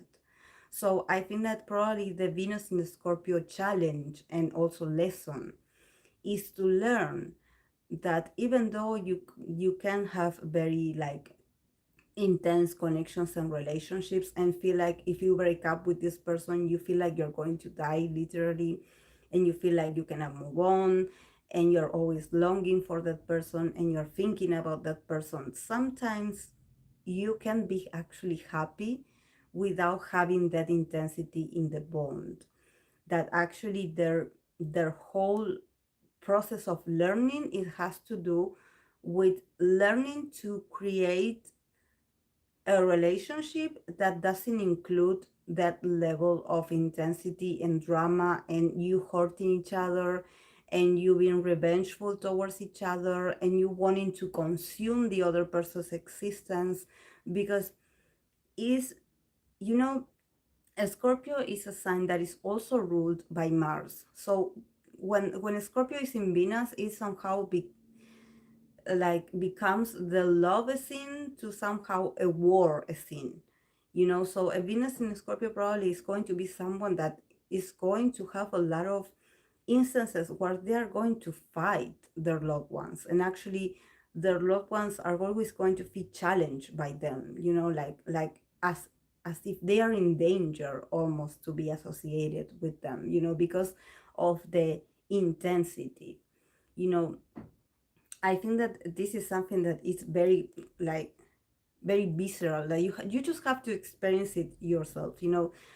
In my case, like, you know, that my mom used to be a Scorpio, and I'm a Scorpio mom, and I always, typical Capricorn, I always been a good child, I always been very obedient with my mom. So, you know, she would look at me and I would know that I would have to sit still, you know, very connected like that. But whenever I was close to my mom, you know, she was a very reserved person, you know, she didn't talk that much. So, but I always felt in her aura like she was angry, you know, like, and I would fear her anger. And actually, she never was like violent towards me. She never like hit me nor anything. But I was afraid of the intensity that was emanating from her aura. Like I was like, oh, I better behave because one day she's going to get really angry and probably she's going to get out of control. And I would fear that, and actually that never happened in my experience with her. But I think that there's something of the Scorpio influence that somehow, even when they seem like they're the quietest and the more chill people ever, their scorpionic energy is felt by the others. And you feel this sort of uncomfortableness of what if they snap? And what if they, I don't know, if they do something to me? I don't know. Oh, I don't know.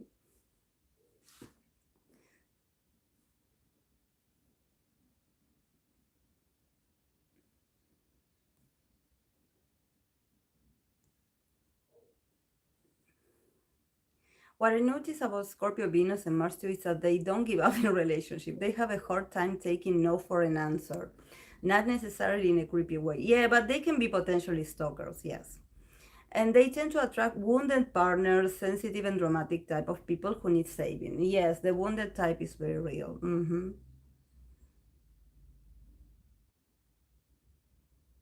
or sometimes they are a bad Scorpio Venus. They just want completely power over their partner, and they are going to choose someone vulnerable and, naive on purpose. Very true, Vanessa. I have a bunch of Scorpio suns and moons in my family, and it's all boiling under the surface. Yes, yes. In my case, since I'm a moon in Scorpio, I always, like, I had always been nice, and I'm a Capricorn, so I always try to play by the rules and everything. But, I do have my emotional days where I know that if something bothers me, I'm very obsessive. Like, I do not let it go. And I know I can become like this dark cloud. And actually, like, as a partner, I'm very restrictive. I'm very like, you better do what I say, and I'm going to. And I'm not insistent, but I do tend to give the cold shoulder. I have this I heritated. I learned this from my mom, and I actually like incorporate this with me, and I feel so bad about doing this, but I actually, like, I will not talk to you. For example, if you say something to me, I will like be in silence, especially if I'm angry. I will just not talk to you. And that's something that I learned, that is my mom's trait. But and actually inside, like, I'm like very angry. I'm very angry, but I'm not going to say a word. Like, I'm going to act like I don't acknowledge you. Like, you are not there. Like, you are dead to me. You are not there. Like, and that's so that's so, it's not nice. But yeah. Um so definitely, I think that in relationships, potentially Hyunja and Q, they need to prepare themselves emotionally, and also like learn to use that Venus in Scorpio to actually like use them as an inspiration to create, like, them as artists, and not so much to be caught up in consuming in very toxic relationships. Because actually, once Venus learns to let go of attachment and let go of manipulation, actually Venus in Scorpio is a very loyal sign, is a very loyal placement. Actually, they are very devoted to their partners. They really love with all their heart. They give it their all. They are like, they are very, actually, they are very selfless when they are with the one. It's just that they need to learn to, like, that you can actually love, and you can be comfortable in loving, and receiving that love, and not always like trauma bonding, and like connecting through the wounds, or connecting with the people that need saving. Like, there's no need for you to go that deep, or to go to the broken people. That it's okay for you to have a normal relationship with the same person, or with someone that is not going to manipulate you or lie to you.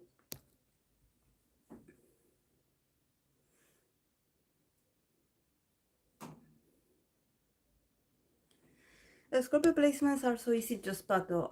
It's in their eyes and their intense eye contact. Both Q and Hyunchae have that in common. Yeah.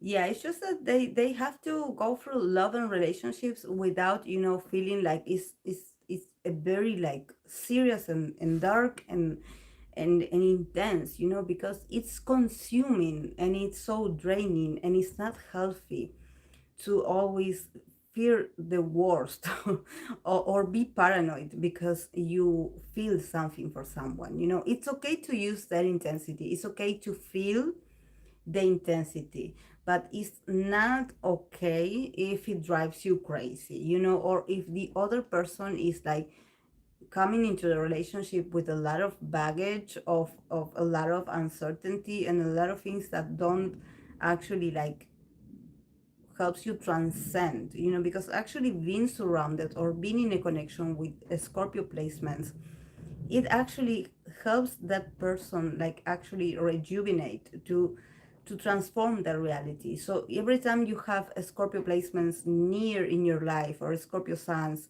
a Scorpio Venuses, they are in your life to help you transform something. So I think that it's very good that they see that they have the potential to be in that person's life, maybe to change them, and also to learn to let them go. That it's okay if people leave your life, that it's okay if people are leaving your life, or if people left you, or if people move on from you. Like, better people will come your way, probably. For a Venus in the Scorpio, sometimes it's hard to face the endings. It's hard to face, like, okay, this is not working, this is not working. Like, no matter how many times we come, there's this, we need to let it go. We like, we are done. Mm. Yeah, it's all or nothing. Yeah, actually, you can like be like, yeah, it's all or nothing, and actually like have a partner for life.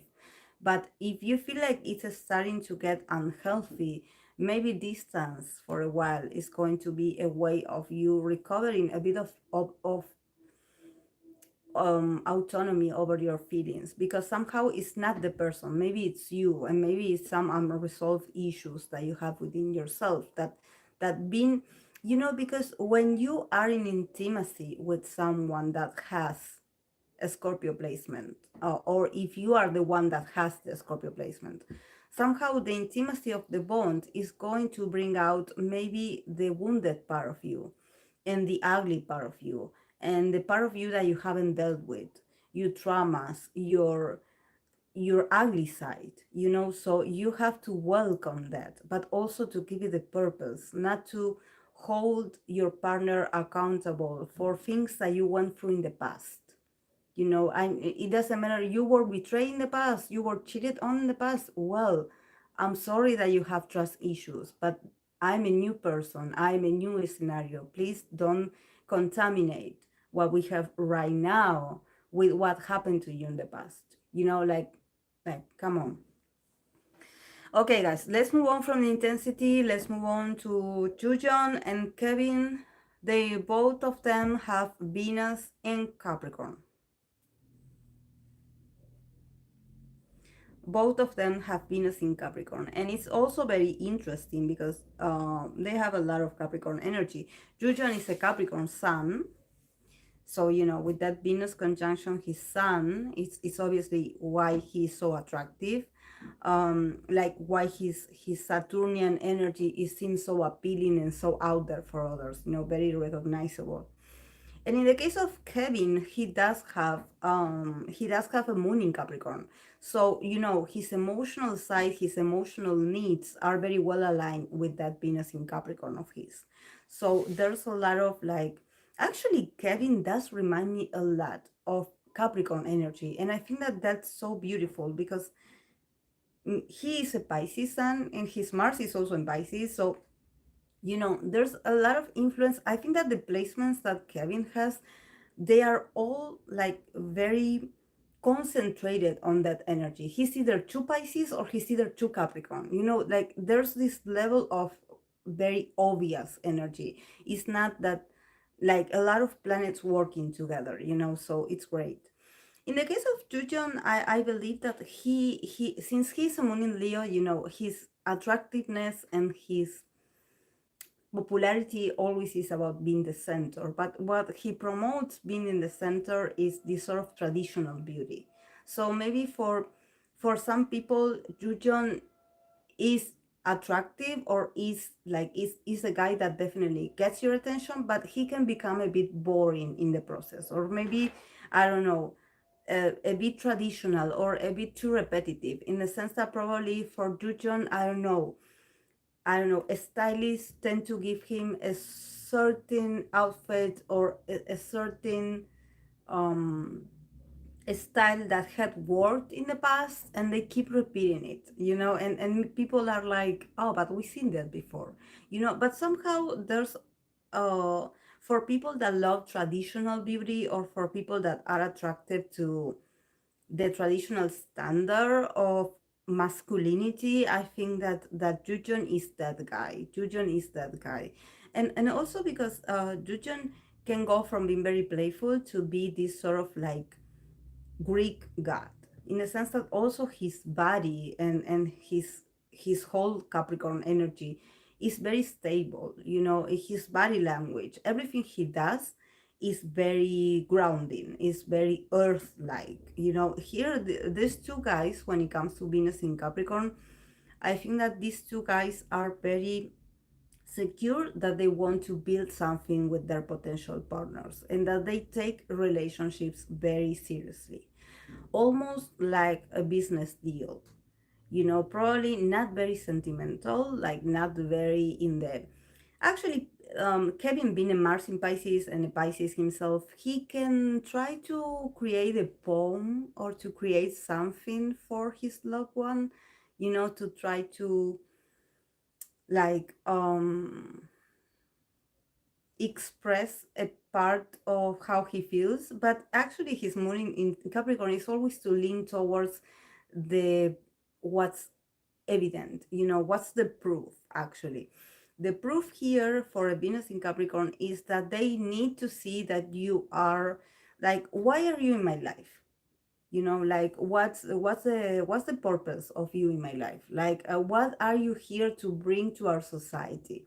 This is about building a society. This is about building a contract that I want to see what you have to bring to the table, of to the table literally. And you know, and the table always for me is a word of that represents stability, because it's built on four legs, and the number four represents stability. So I think that for Jujon and for Kevin, it's not so much about, okay, I'm going to be your prince charming. It's more like do you have any job? Do you have any interest? Like, how much are your incomes? You know, like what is your future? How do you see yourself 5 years from now? You know, a lot more like a business deal that actually like a romantic. But I think that for Jujon and Kevin, I think that the the idea of having a partner that can contribute to their lives being more successful and more productive is what makes them happy, you know. And actually they will not want to settle for meaningless connections or relationships.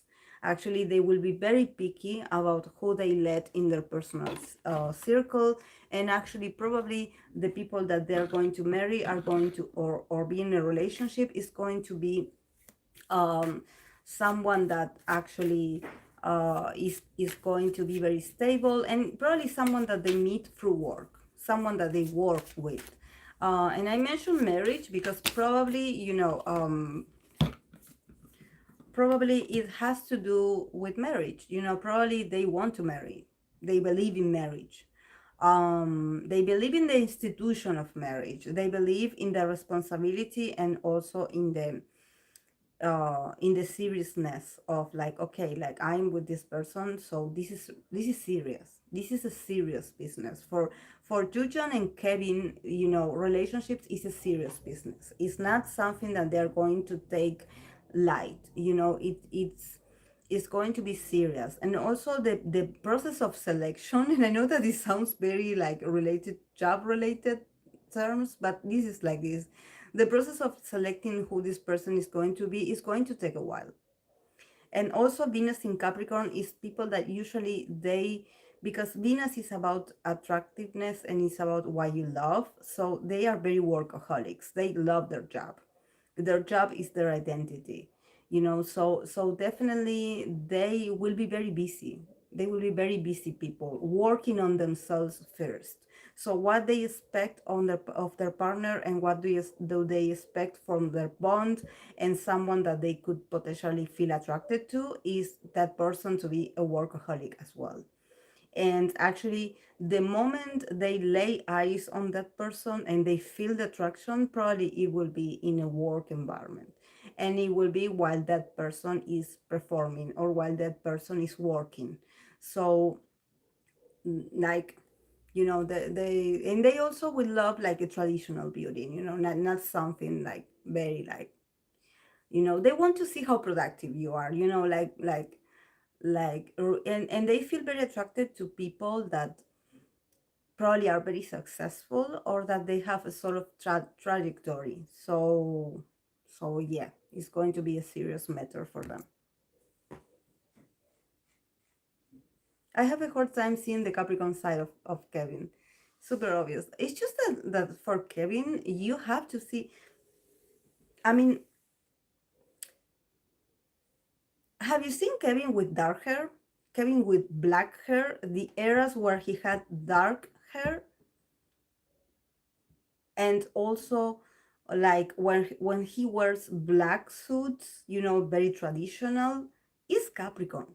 Is Capricorn. He gives off Capricorn when he's performing, you know, the gestures that, you know, because he does have the flexibility of a Pisces, of course, but you sense with Kevin when he's performing, when he is like in his position, that he is very stable and that he is very like determined. And this is something that probably for Pisces, you know, for Pisces artists, they sometimes have this archetype of the hippie, you know, of, even though we know that he loves art, that he's a huge Beyonce fan, you know, but when he's on stage wearing these dark colors, you know, these very well like structured and put together outfits, you sense the Capricorn energy in him, and it makes him look very attractive, because actually like the Pisces nature of Kevin can fool you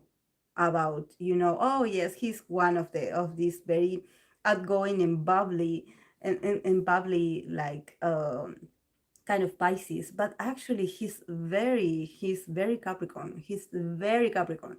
He's very Capricorn. You have to see the way he conducts himself, in the sense of he has a routine. Like, that guy doesn't sleep. I think that he mentioned once that he wakes up at 4 a.m. in the morning. Like, he's having breakfast at 6 a.m. in the morning, at 6, I'm sorry, 6 a.m. in the morning, while the other ones are sleeping. That's Capricorn behavior. Like, and you have to see that. I don't know if, I'm sure the fans do watch this, but I noticed this in this series that they did, that it was the 100 episodes, where Wall was still part of the group as well. And you notice that Kevin would get up earlier than the others, very early, and this was in winter time, and the guy was already up at 6 a.m. Like, why? Like, you know, um, so that guy is not lazy at all. Yes, and workout. Yes, he was the first one to wake up. So I was like, there's no way a Pisces was on it. There's no way a Pisces will wake up that ask Hagnian if he will wake up early. But you know, and I loved how he described that. He's like, I cannot sleep anymore. Like, I probably it does seems that he has trouble sleeping, so probably he's the guy, because of his Venus in Capricorn.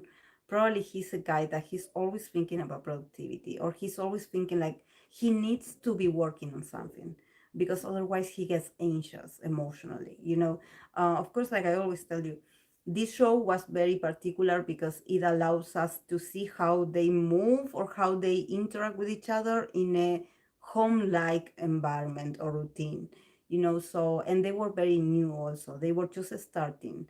So, and I also know, I think I've seen pictures of Kevin. I think that he was in a military school, or in a school where they used to wear uniforms. I think he mentioned that he was in a military band or something like that.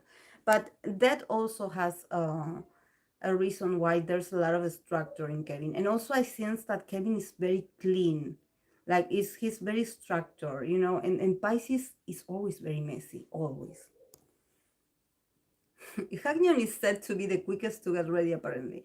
Maybe it's his fiery energy that wants to keep going. Yes, obviously, yes.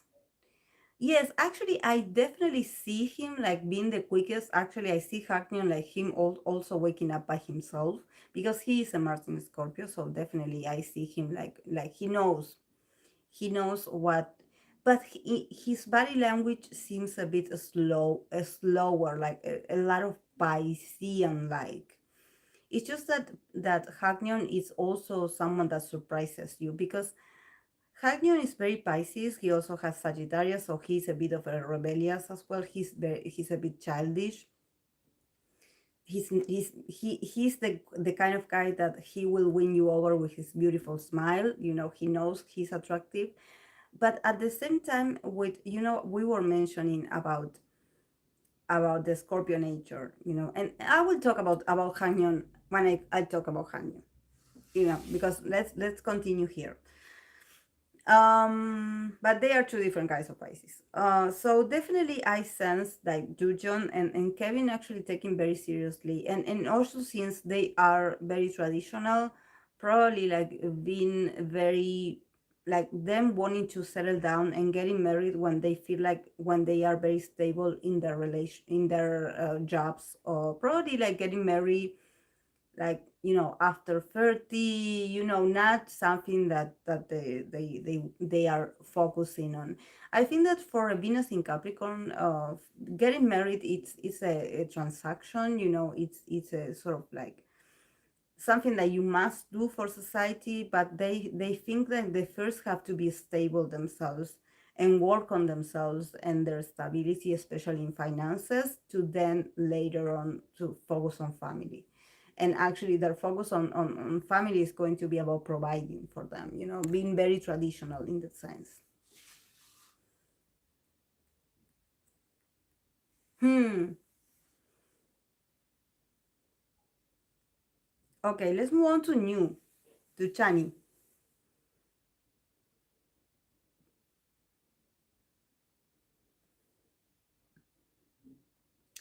Chani has Venus in Pisces,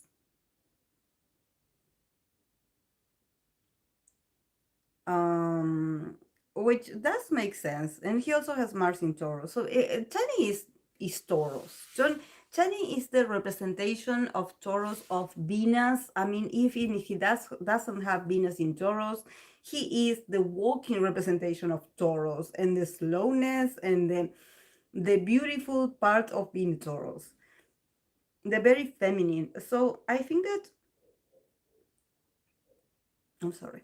We always talk about, you know, yeah, that guy is lucky, and he always like stands out. I think that he's the kind of guy that you know, these people that they always get praised about what they are wearing, like about their fashion, their style choices, you know, and he will always stand out with his beauty, with his fashion. um yes, yes. So I think that since Venus in Pisces also feels very comfortable. I have no interest in marriage myself. Oh, yeah, it's a whole process. It's just that actually marriage is very like, I think that marriage it's I don't see it as a decision of romance. I see it more like a decision of like, you know, like two enterprise, like deciding to sign up together, you know, and become one. Like I see it more like a business transaction, not so much like marriage, like, oh, really want to get married because I'm in love. Like, I don't know, I don't see it. um so I think that for new, since he has a lot of feminine energy, there's a lot of a part in him that actually like he is a dream for people. Like, probably I know that a lot of all the idols, the people that have seen them in person, they are like, wow, they seem so surreal. And in the case of New, he does have this very androgynous kind of like almost like you are in a dream with him, because it's not just about the way he looks, it's also about his ability to somehow hypnotize you, you know. And I think that a Venus in Pisces, if you want to picture a Venus in Pisces in love, is like this sort of siren, you know, this sort of like this mermaid that attracts you and lures you into them, you know, with their sweet voice, with their movements, you know, with the color of their hair, with they are a masterpiece, you know. They are like something coming out of a children's book. I don't know, they have this very, and they are very persuasive. Venus in Pisces people, they tend to be very like you never, when they are in love, they are so mutable that they will shapeshift into whatever their partner or potential partner would want them to be. So they are very strategic in that sense, and they are also very manipulative, you know, just like water itself, you know. A Venus in a water sign has the potential to emotionally manipulate you, and also like to be like, oh, I'm going to take care of you, like I'm in love with you, I only want the best for you, like we will be together forever, and I'm only focused on making you happy, you know. When actually Venus in Pisces, sometimes it's very hard to settle down, you know, because they have this this ability of being romantic and actually like to evoke these feelings of love and romance, and to make you feel like you are in this fairy tale, that you are living a fairy tale fantasy with them. But they sometimes can be very aloof, and they can be like very evasive actually. Have you ever been ghosted by by a Venus Pisces? I know I had ghost people in my early 20s. I'm not proud of it. I'm saying this as a Capricorn, that I hate my Pisces tendencies. I think that that was so disrespectful, but somehow my Venus in Pisces made it good. Like, and I was in sort of trance. Like, I didn't know I was doing it until I learned about psychology, and I learned about getting to know myself, and about, you know, being emotionally intelligent.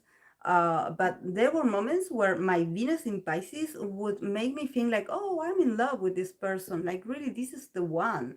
And then I don't know, after 2 weeks, I wanted to break up with them, but I didn't know how.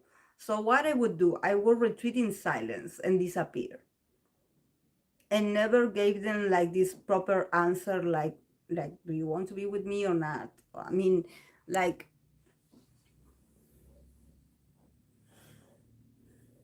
I know that she does, because that's what she recommended I do to the guy who's pestering me. Hmm. So you know, Venus in Pisces is, it's beautiful, it's beautiful because actually it's unconditional. Actually it shows Pisces energy is all about unconditional love, but it's just that when with Pisces energy or placements, you can never, like, you know, grab them, you know, and be like, okay, here you are, this is who you are, this is what you are, this is what you represent, because Pisces is always going to turn out to be very different from what you envision it to be. And even for ourselves, the people that we have it, we are like, oh, how can we be so like misleading, you know? How can we be so changeable? How can we be so, like, one day we are very immersed into this bond, and then the next day we are bored, and we just feel like we don't want to be there anymore. So, you know, it takes a while actually. I have a friend with Pisces, Venus, and Moon that she always at the last minute decided not to go on a date. Oh yeah, I had that. I had that as well. Yes, that goes procrastinating. That's called procrastinating. And I think that the people that we have moon in placements in Pisces, we had invented those because I swear, when I was younger, my mom used to be so upset at me. She was like, "You have no worth," and I think that me as a Capricorn, I think that I was deeply hurt and like embarrassed and also very like offended by that description that she gave me, but she was right, and I had always been working on that as a weakness of myself. And I definitely got really good at that, that to really make up my mind. Like if I say that I'm going to go, I'm going to go, or if I say that I'm going to do something, I'm going to do that. But I think that the Pisces energy is sometimes it blocks, or it blinds you, it confuses you, it makes everything very hard to figure out. Like I don't know why, but somehow there's like this energy coming towards you that it clouds your judgment, and it sometimes it makes you look like you like my mom said, like you are not trustworthy, like you have no words. If you said that you're going, go. Why do you say that you're going to do something and you don't do it? Like, and I think that sometimes we people that we have this energy, we do need to be called out like that.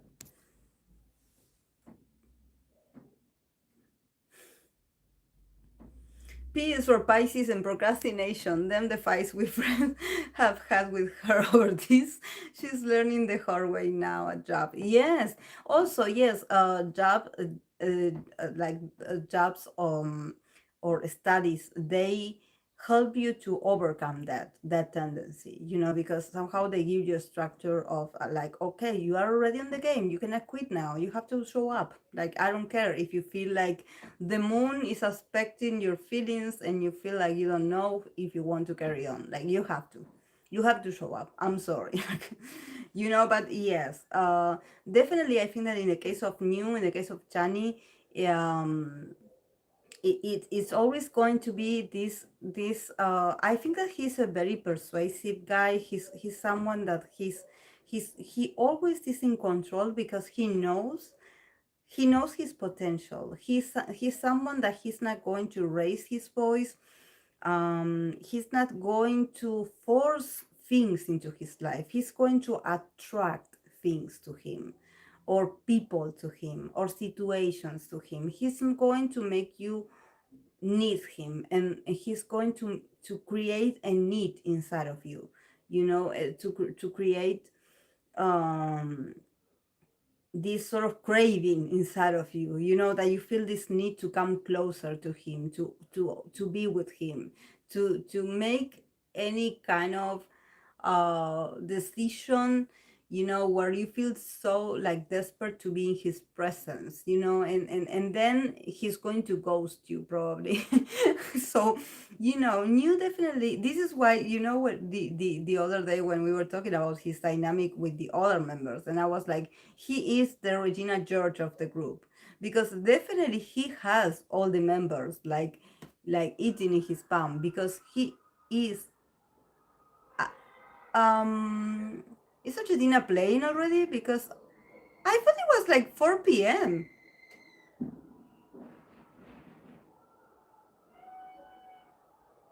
Is Argentina playing at this moment? Can someone let me know this? Because I didn't know that it was going to be at this hour. Wow. I'm finding out because my neighbors are shouting, and there's a lot of like firecrackers. Oh, wow. Well, but when did it start? Did it start at like? Oh, thank you, Spirit. Did it started like 20 minutes ago? Or I think that it just started, I guess, because everyone was silent a minute from now. Our country against one another. I just okay. Well, I told you that I'm not interested. I know that Reem mentioned it, but I think that I don't know why, since the other matches were at 4 p.m., I thought that it was going to be at 4 p.m. But no, I guess it's now. It's happening now. Okay. Okay, guys. Any questions about Venus in Pisces? I know that probably it wasn't clear because nothing in Pisces, not anyone nor any Pisces placements is clear enough.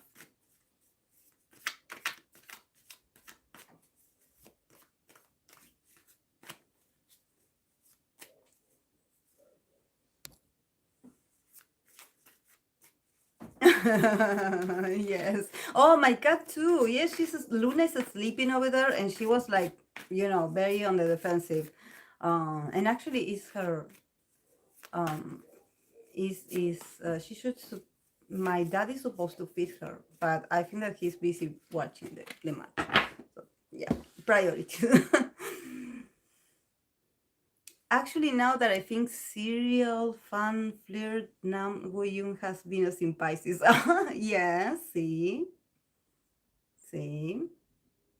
that ability of captivating the audience or captivating whoever is watching you to actually think like you are the men or the women of their dreams, because somehow you had observed or you have through your intuition to become what they want. So then people, when people realize that you are not who you were, like they are like, you lied to me. And no, it's the Pisces magic, it's the Pisces energy, it's the Neptunian energy and influence. It's like, it's crazy, but it is.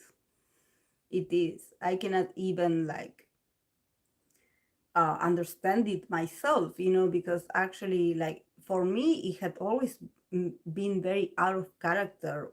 Uh, my behavior when it comes to relationships. How many members we got left? We have the Magne line. We have the Magne line, Samara. We have Hagnon and Sonu with Venus in Aries, and then last we have Eric with Venus in Aquarius.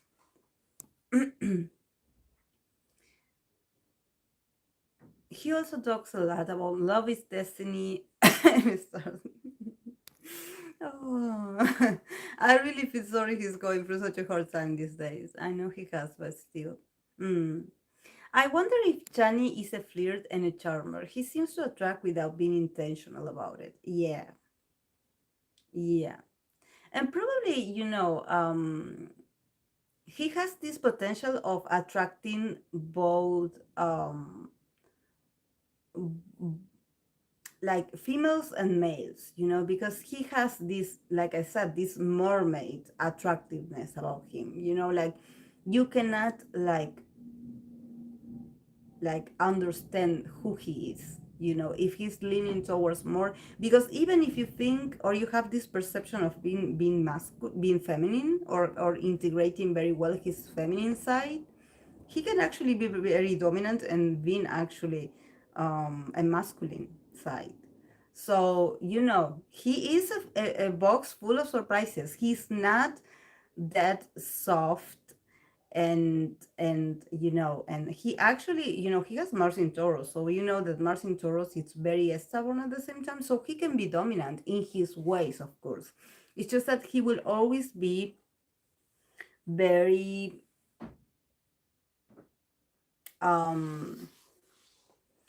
very classy about it, very delicate, very elegant. He's not going to expose himself just like that. But, he has Aries, he has an Aries Mercury. He has Mercury in Aries. So I'm sure that guy curse. I'm sure that guy curse a lot.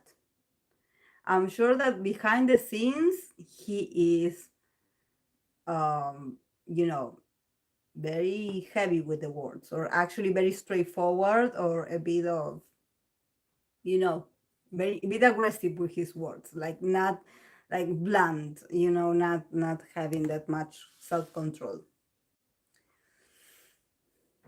Chani looks feminine, but he's not super so soft. Like he seems very grounded. Yes, he's very grounded. He's very grounded. It's just that he seems someone that I don't know why. Whenever I think of Chani, I think of silk.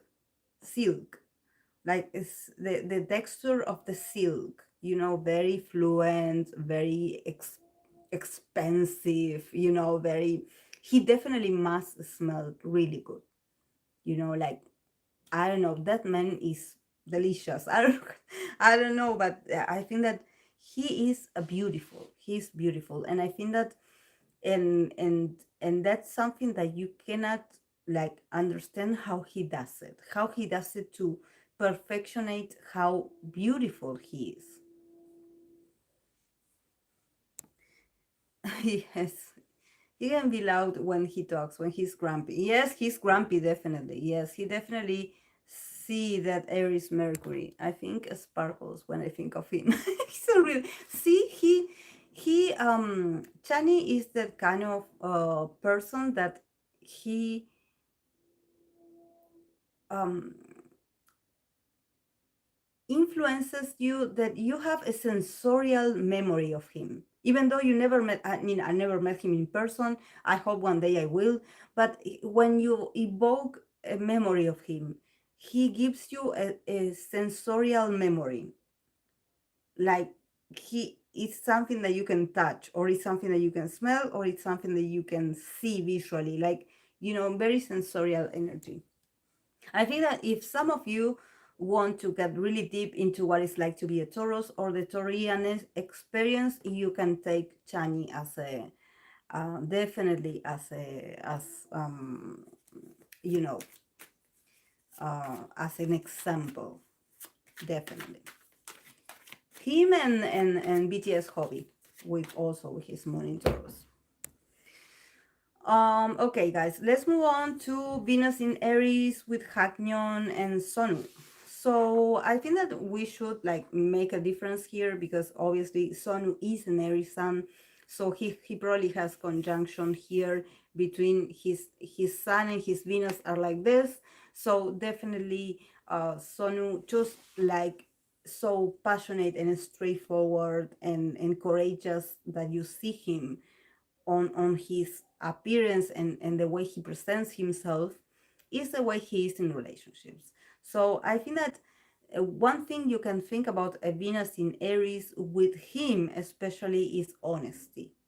Like he probably is going to be a bit aggressive towards approaching someone that he's going to experience. This is something that a lot of Venus in Aries experience very often, that is love at first sight. That I saw it, that is not love at first sight, is love at first lust. These are people that are very, very sexual. They are very like into physical attractiveness. So if they find you attractive, they're going to approach you, they're going to say hello, and they probably are going to be very blunt about what they want to do to you or with you. So if you are the kind of person that you are very like on the sensitive side, that you you actually will get offended, or you are too sensitive that you don't want to be approached that way, a Venus in Aries is not the person for you. Because they tend to be like that. They tend to go with their feelings, with how their feelings, with what they like. They are very visual, so they're very masculine, and I've seen this. I don't want to say it just like for idols, but I have friends, female friends, that are Venus in Aries, and actually they are the guys that make they approach the guys first. They ask the guys out first.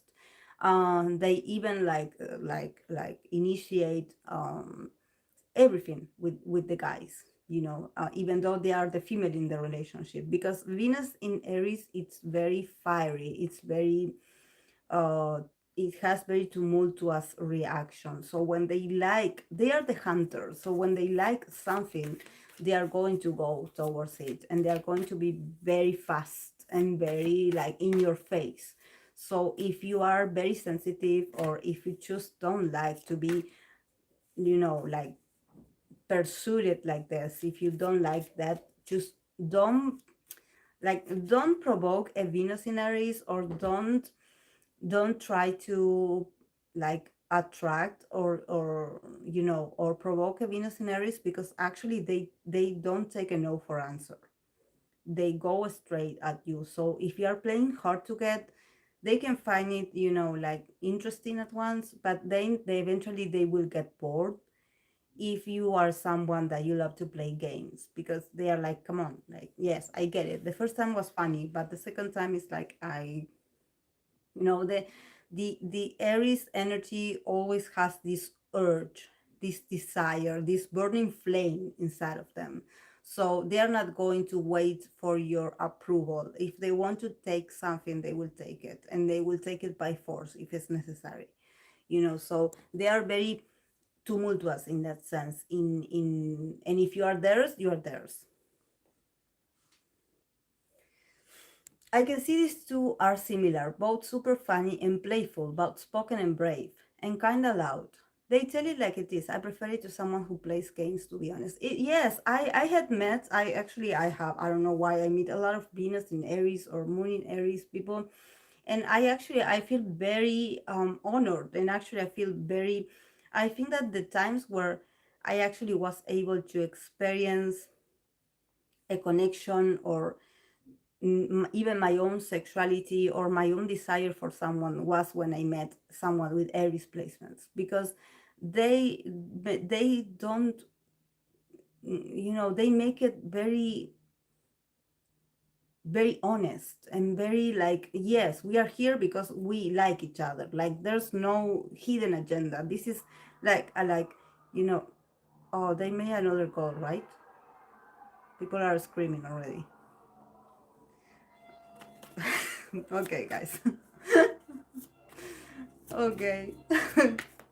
I guess I'm talking about astrology while my team is playing. So, yeah. Um, yeah, I just got. Oh, Messi is on fire today. I'm well happy for them. I'm happy. I'm happy. So yes, in the case of Canyon, yes, I'm hearing it. Yes. Yeah. Um, Actually, like, um, yeah, he was a bit like, in other World Cups, he was a bit like, so the guy has a lot of pressure on himself just because of who he is, but oh well. Um, yeah, they are earning millions, so he better. um, okay, so I think that I was talking about Hagnon, and I think that this is very interesting for Hagnon, because I always sense that Hagnon, he has moon in air, moon in Sagittarius, so he is a Pisces, but he has a lot of fire, and we were talking about that, how he may look slow, or because he's a guy that he has a lot of potential of being very courageous, and when he does something, he's always very successful, but his Mars in Scorpio always limits his reactions, especially he is like, he's confident that he can make it, but his Mars in Scorpio restricts his the way he's going to deliver things, because he's like, I'm not going to show you my whole cards, it's like, and he puts a bit of resistance to his fiery nature, in the sense that it's like, I know I can win you all, but I'm not going to do it because I'm hiding. He's like the ninja in the group.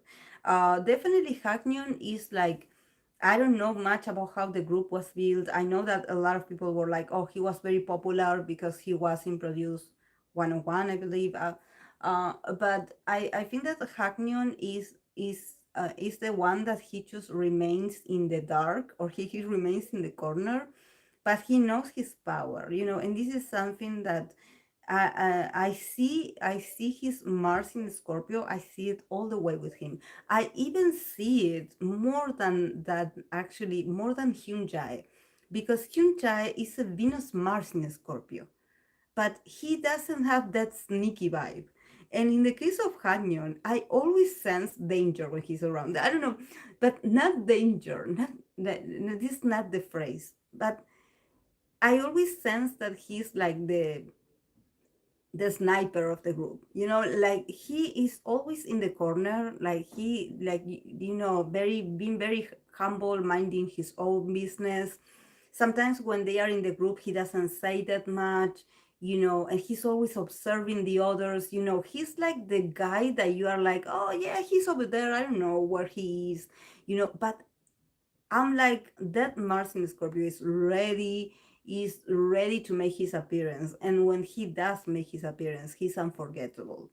It's like he takes over the stage in whatever part he has, so I think that, um yes, also Jungi, that is so Pisces, but Agusti is his Venus in Aries. Agusti is his Venus in Aries. It's like, you think I am this, oh yes, I am this soft guy that, yeah, you cannot define me because I'm not loud, because yes, I'm always like, I refuse to do interviews, I refuse to talk to rude people, I don't pay attention to rumors, but I am listening, and I'm here, and I'm going to put you in, like, I'm going to win you at the end. So yes, take me for granted. Yes, like, yes, like, think of me as the little ingredient, because I'm much more than this, and I'm not going to give away my power, I'm not going to entertain you for free. This is a sort of like the strategic of the group, you know yes. Hagnion is like the hidden card. Yes. Jungi's first rap is very Aries. Yes. Wonho doesn't seem like one what he is. Yes. Yeah.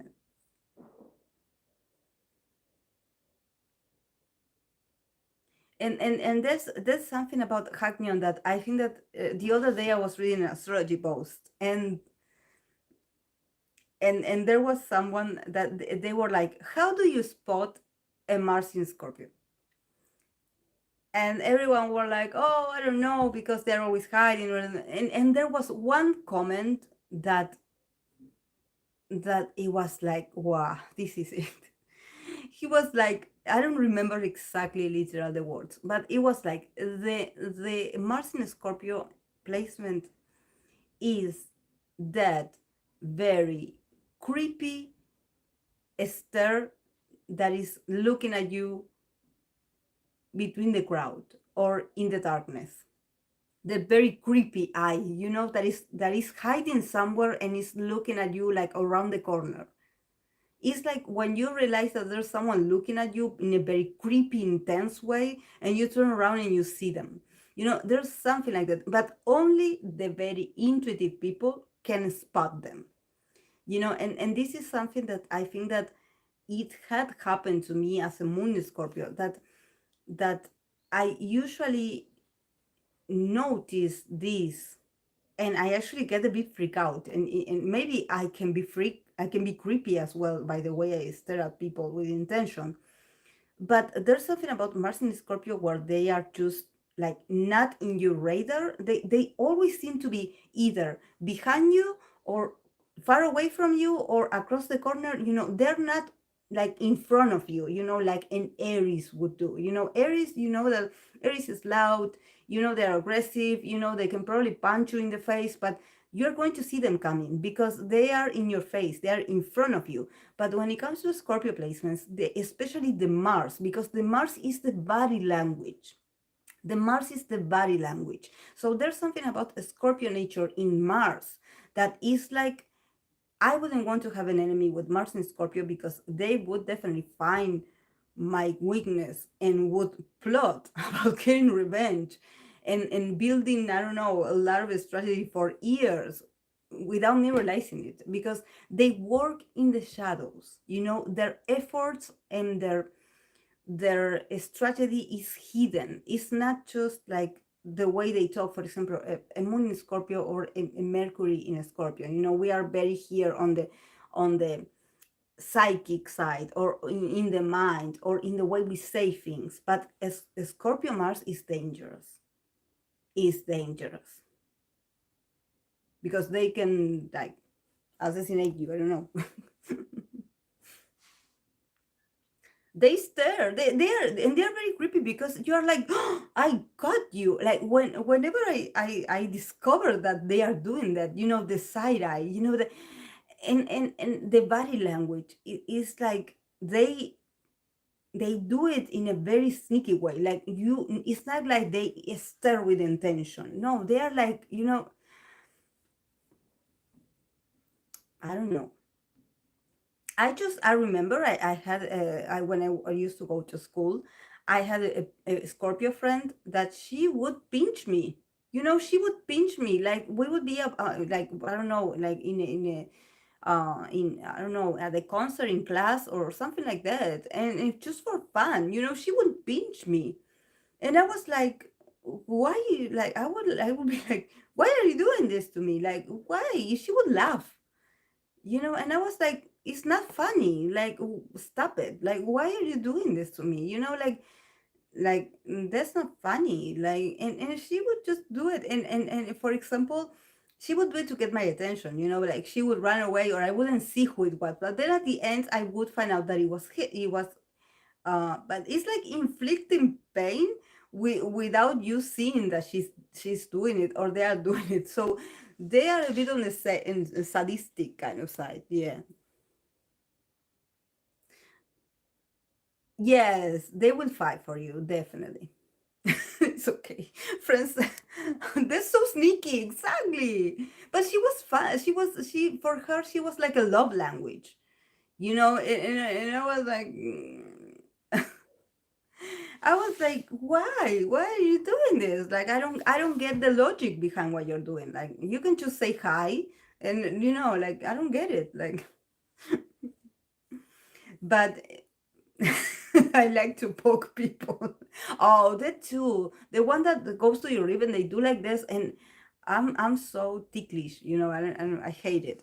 But I'm the kind of guy that if you are going to like tickle me, like I hate tickle, so if you're going to tickle me, I'm going to punch you in the face, literally. I never punch someone in my face, but if you try to do that, I will probably slap you. I will, because my reaction is so like on defense that like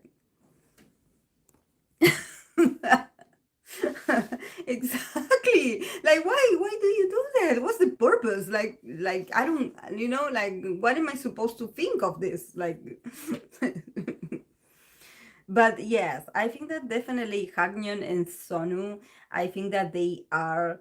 Have they ever had I heard about Q's rumors, dating rumors. I know they took a picture of him and another idol, and in the boom boom era, in the boom boom pow era, and he was very sad about it. So but have you that you are fans, do you know if Hagnon or Sonu had ever had like some dating rumors? Um oh, Samara, you're hilarious. Um because I can see these guys being very like relentless about going after their conquerors, and actually I can see them like being very experts about going on dates, and just like enjoying that they have this need, they have this need to connect with someone, and have these very passionate connections, they have this need. Uh, no, actually, not the Sasan one, Parvati. Actually, I discovered that there was a dating rumors of Momoland's.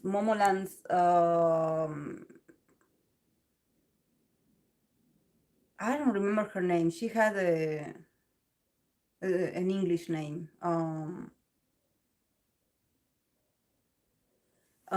And and she invited them because they work on some show. Oh, Nancy, yes. And they took a picture. He went with she organized like this sort of like dinner to somehow hang out with everyone that participated on the show because it was ending, I don't know. And she invited everyone, even Eric was there. Yes, but someone, took a picture, and in the picture you can see that Q was sitting next to Nancy. And that picture was like leaked and it was everywhere, and he had a very awful time. This is why I share on Discord, this picture of actually Espa at the end of KBS show. Espa Giselle, she bumped into Q, and you have to see, she's also Scorpio, but you have to see each other's reaction, especially Q's reaction. He was like this, like avoiding her like the plague, and I definitely can sense this fear. This is why I was talking about Q's nervous nature, and I think that for him it's traumatic. For him, probably fame is traumatic, because it seems like every little move that he does, he's going to get criticized for it. And probably what he fears the most is that is going to affect the group's image. They are very devoted to the fans. They are very devoted to what they create for the fans, to the bond they have with the fans. So they definitely have a lot of love for the fans. They know that this is a job, that this is like role playing, but they don't want these rumors to somehow break this dynamic that they have with the fans. This is what the fans sometimes they pay for this experience, so they want to remain as rumor free as possible. But well, they are human. They see people, they interact with people. So yeah. Yes. And Sonu is apparently known to flirt a bit more with others on fan calls. Yes, Sonu is on fire, literally. But that's because he has his moon next to it, so it's not hidden, actually, like it's part of who he is, actually, to be flirty, to be very like blunt, like, do you want to date me? Like, I want you, like, I'm interested to, like very let's like um and I think that Hagnion also, I believe that Hagnion is like, I don't know how you say this in English, but there's a saying like of that in Spanish that it says that where you set your eyes to, you set your target. And there's this sense of assertiveness, like, oh, when I look at that person and I like that person, I lay my eyes on that person, I'm going to like get that person. That person is going to be mine because I'm going to set my attention on that person. So actually, I think that that's something about the Venus in Aries experience and also attribute. That it has to do with speed, with fast. It doesn't have to do with long-lasting relationships or long-lasting feelings. It's more about the instant attraction. The actually the challenge that someone that dates a Venus in Aries is to somehow keep the fire alive, that they keep interested, because otherwise they will go somewhere else. In the case of Sonu, I don't think he will go that far because he has Mars in Taurus, so he will probably, even though he can be impetuous and he can be like very fiery and passionate, I think that his Mars in Taurus can actually make him a bit slow about, if he is in a relationship with someone, about moving on. He probably would want to stick to the same person, because again I have to start dating, or again I have to start the protocol of the new relationship. I better stay with the one I know, something like that. Yes. Yeah, Q asked the fans to respect his privacy, and he's being criticized for it in Korea. Yeah, that one too, Fluffy. That's why I think that I know that when I say nervous nature, I think that Q went through a lot, especially with fame, and it seems like he's always the target, because you have 11 members, but I think that not like it seems like it's always with him, and somehow it affects him. But also, hello, Nataska. But also, you know, um, but also, I think that Eric, Eric with his moon in Scorpio, we thought that yeah, he would like endure a lot of things, and then like he went on hiatus. Supposedly, like some fans say that it was because of this incident when he was the first that he got COVID before the year end, and the community was somehow blaming him for contact from being contagious to the other members. So, and then after that he disappeared for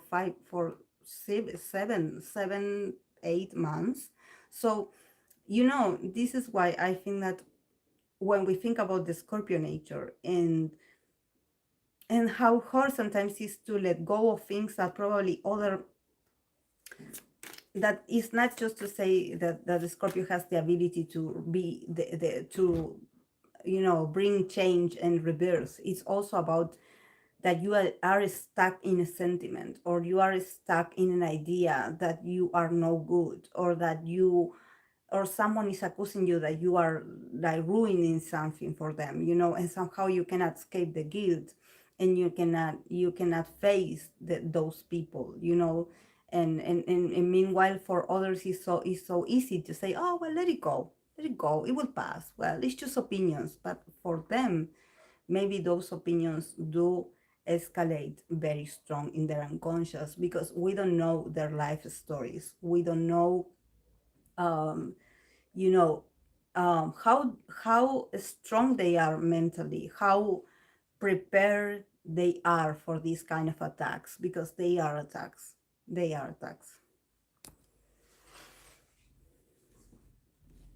I have the only one that's Eric with Venus in Aquarius, and I have him. So yes.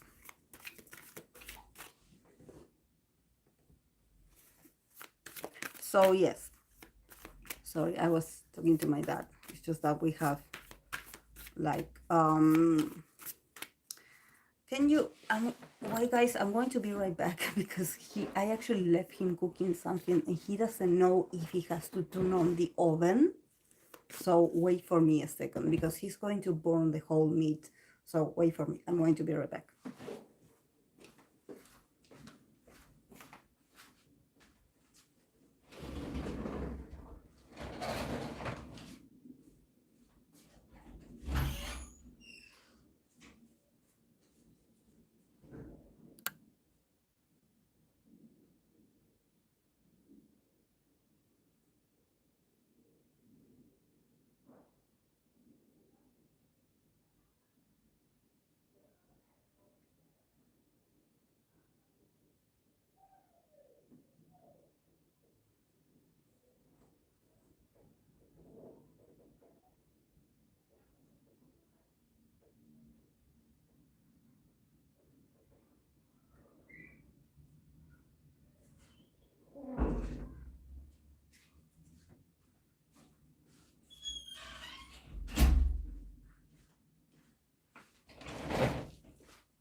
I'm back, guys.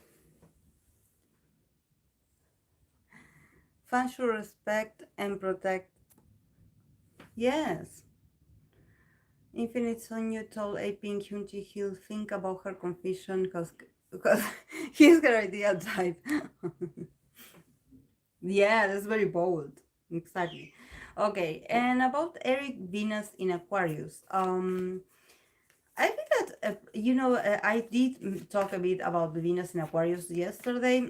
Not yesterday, the day before, and it's about being different. I think that Venus in Aquarius, and especially considering that Eric is a foreigner, um Eric's style seems on the safer side for a Venus in Aquarius, although he does experiment with hair colors and stuff.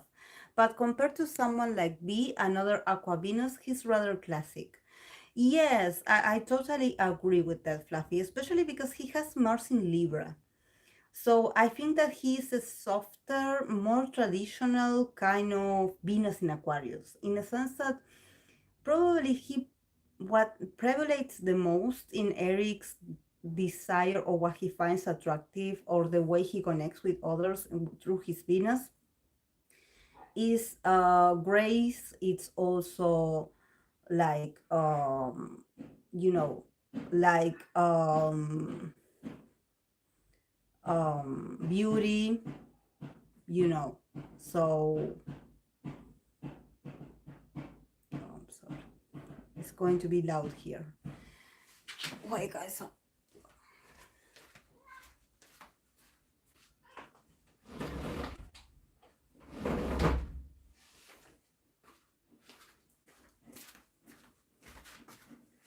I had to leave my car out.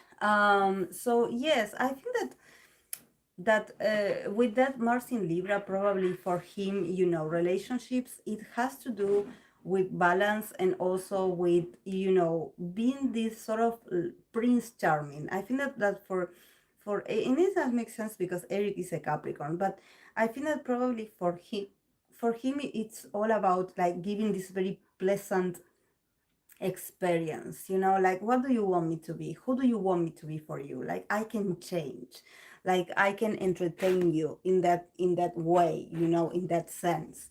So I think that probably he will not be that unexpected, and I think that he probably what I guess I can say is that, with the Venus in Aquarius, definitely he, and also him being a foreigner, probably his style, he will always feel attraction to what's different to him. So probably if he is, I don't know, an idol, or if he continues in the idol industry, probably his special someone will be someone very different that works in another industry or that just does something different to him. Or probably that it could be a foreigner as well. He could feel attraction actually towards, I don't know, another races, and also him being able to speak English, he's more friendly, and I think that also we have to take the Venus placements as his potential to also attract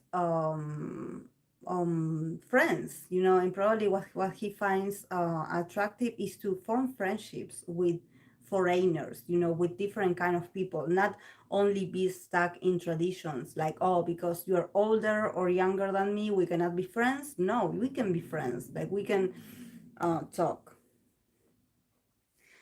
It's rather silent in France now. Is it over yet, guys? No, it's not over, right? Right, Spirit? Spirit? It's not over, right?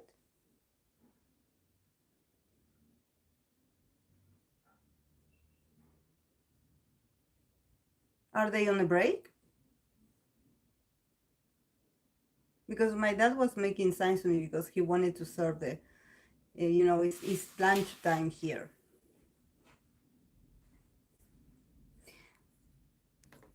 Yes, yes, definitely. I can see that Eric, and also what makes it more possible is because of that Mars in Libra. That somehow he's very adaptable in the sense of probably like enabling different connections and everyone that is different to gather and being together, but at the same time always with this policy of let's be respectful towards one another experience or different backgrounds, like I think that if you want to be his friend, you have to be respectful, or you have to have a sort of harmony inside of you, you have to be, he loves different, but he loves different. There's a bit of hypocrisy here, because it's like he loves different, but at the same time he wouldn't want to make other feel like bad because of his decisions or the people that he hangs around with and he hangs out with. And also I think that it has to do also with Capricorn, with being traditional. You know, like, yes, you can meet different people, you can be curious, because Venus in Aquarius, it's always gravitates towards what's different, you know. So, yes, like you can be all the attracted you want, but that Mars in Libra is going to ask him to, okay, put in the scales, like this connection, like is it really in harmony with your values or with what you're going for or your lifestyle? You know, like, come on, let's not get that weird. Yes, I live in a small town though, but it was super loud at the start of the match and others, and now it's dead. Oh, halftime right now. What city were you in the spirit? I want to start learning French. I think that it wouldn't be really well to start to learn that.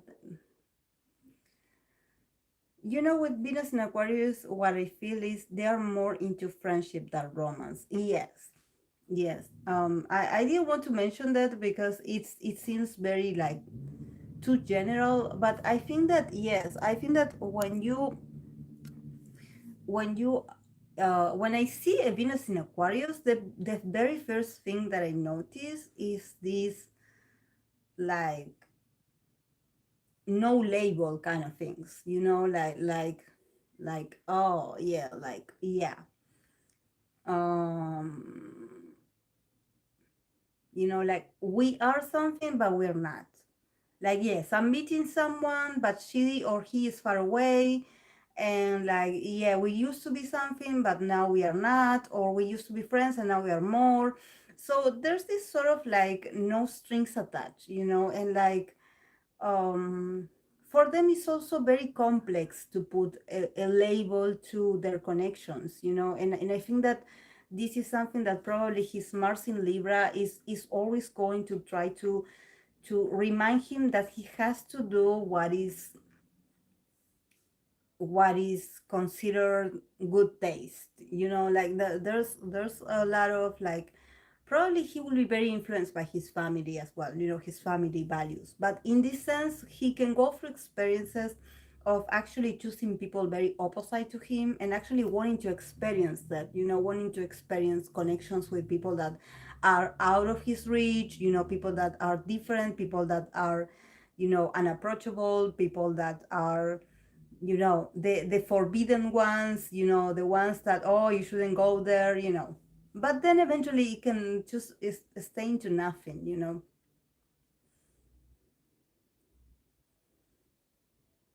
Yes, yes, they love their group. Yes, Venus in Aquarius is a team worker. Yes, and they love their group.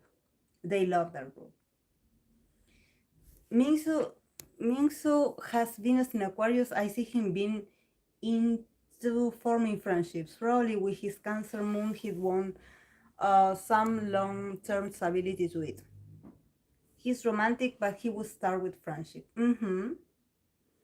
Yes, I think that definitely, and it could be also confusing, you know, because for actually for Venus in Aquarius, people are like love is confusing, you know, like the because they are romantic, but they like maybe romance for them is being good friends to each other, you know. So this is why sometimes when they get into a relationship with friends and then that relationship doesn't work out, the friendship is ruined. So they fear a lot losing, you know, they fear a lot losing because you know, you have to take the courage to do something with the curiosity, like what if we can be something more, you know, but what if I get bored, or what if this is not what I wanted, can we go back to be friends, you know. So there's like a lot of push and pull inside of them, and of course that it depends um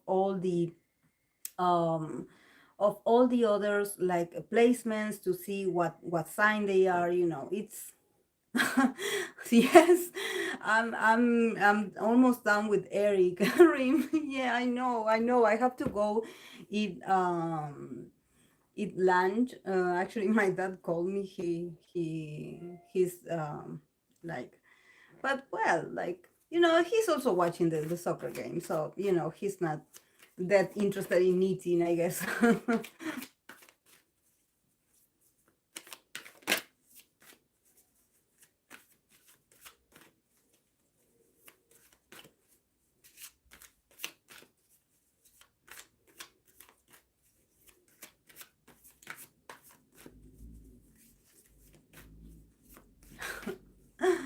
I don't know, Rim. I don't know. I think I just want that to be over. Like, I think I will not like celebrate anything if I don't see the final score. Like, actually, I think I'm in denial. Like I think we went. Um, oh, the best of lucks for you, Hope. You're still praying. Yeah, I just don't know, Rim. I don't know. I guess I had been burned before. I'm in denial still. I'm like I want to be happy. I want to celebrate, but I'm still fearful a bit. So I don't know. I hope we do well. I hope. But yes, I think that yes, with Eric, I think that he is a guy that he has all this energy that also allows him to be a great empath with connections. I think that he has a very interesting mix of air and earth and he doesn't have fire. He has a lot of water placements. So I believe that he could be a great friend, but I think that he needs to explore his options. Yeah, I almost want to say yes. Oh, I hope so. Our metabolic. Yes, I know. People. It's just that it's a competition, guys. We know that someone has to win. It's just that some people, like, they are used to seeing their favorite wins, and of course, like I always say, the same happens with Argentina. Argentina had moments where they did really well, and then we lost a lot of things, a lot of times. So we have one of the greatest players of all time. So if we cannot beat them, who can beat them? Uh, but yes,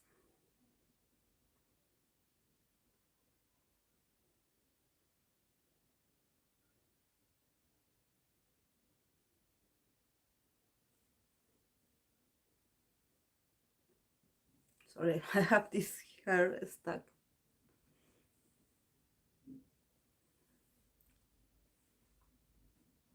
So, guys, who do you think I should do next in this Venus in the Sign series? Of course, that is going to get repetitive because we are going to be talking about the same characteristics, but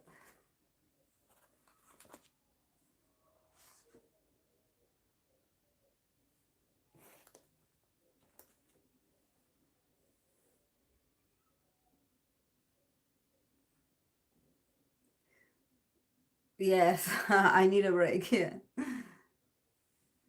No, I think I'm going to do a poll because actually I want everyone to have the chance to like to have the chance to hear about their favorites. I think that this is what important. I know I done Stray Kids, I done NCT, I think I done Monsta X as well, um, BTS, but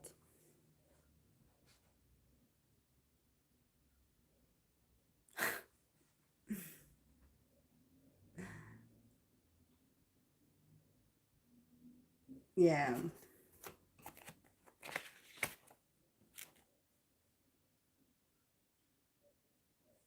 Yeah, I've done a lot. I actually I was while I was writing in this book and this agenda, I was like watching that I had written down here all the past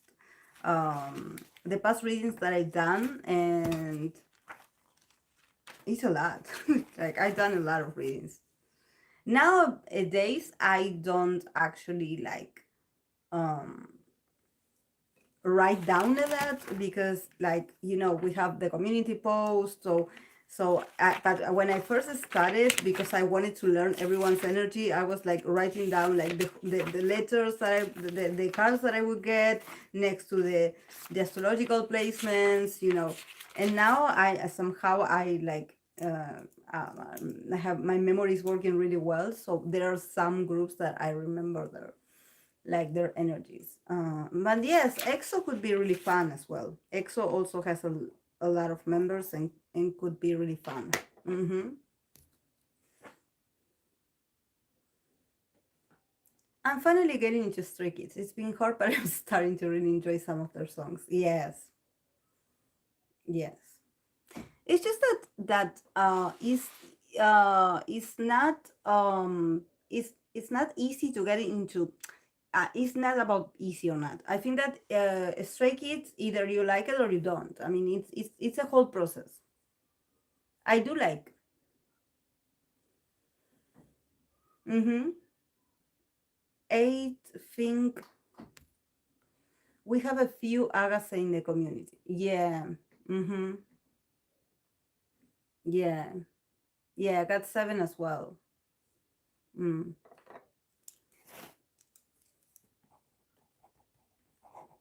But, I used to have a lot of Got Seven fans, and I mean, they responded really well to my readings. Like, actually, they participated a lot. You know, they recommend me also a lot of things, so I'm grateful to them. But I do have among of you, I have a lot of SMRT supporters, so I think that it would be really good to me and Jackson got a bone to pick. Oh, you. Let's not talk about the ones you have a conflict with, Samara. Mm. Oh, Samara and her bones. um,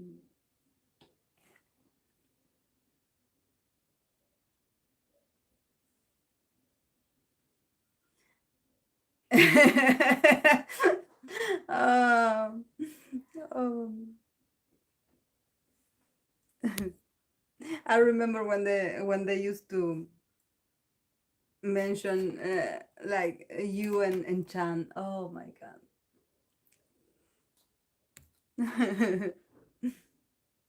That seven are probably one of the groups who are really open, like second genders about yes, the relationships. It's interesting how their fandom is so supportive. Mm-hmm. Can stand it, double Libra. Oh, she hates him.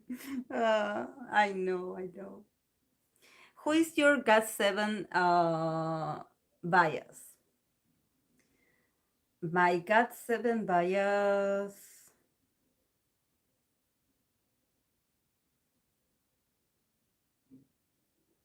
Jin Young.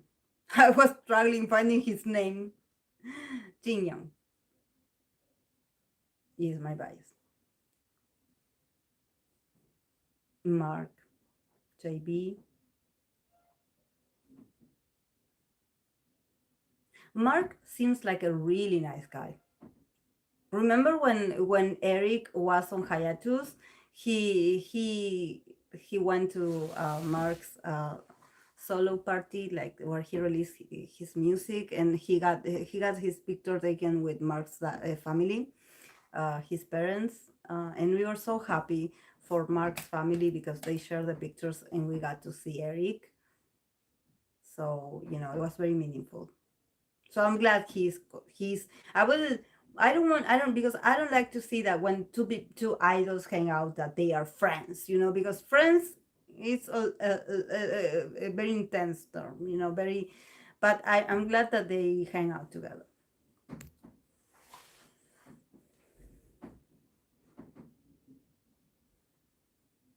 He did. I listened to. He's gotten very dark from his energy. Really? Oh yes, Mark Twain.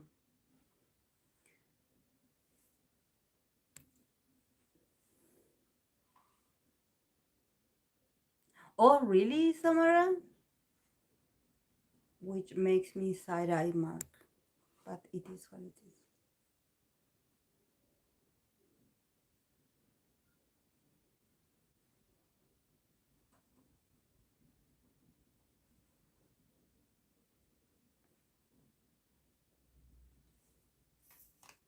Okay, guys, I'm going to end this here. I don't want to because I don't want to hear about the game.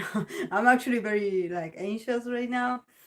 But like lunch is served, so I have to go eat something. I don't know what's seven, but I was suspicious of the one who was on Yumi's cell. Didn't trust him. Ah, you said my bias, Jin Young, Hope, the one of the boyfriends. Uh, Bobby.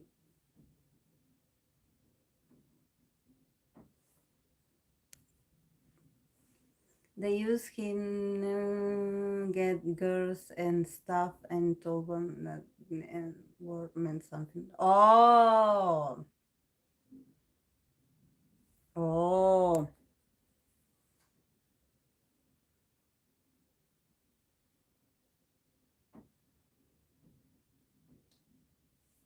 oh, wow. Okay, guys, I'm going to go. Um,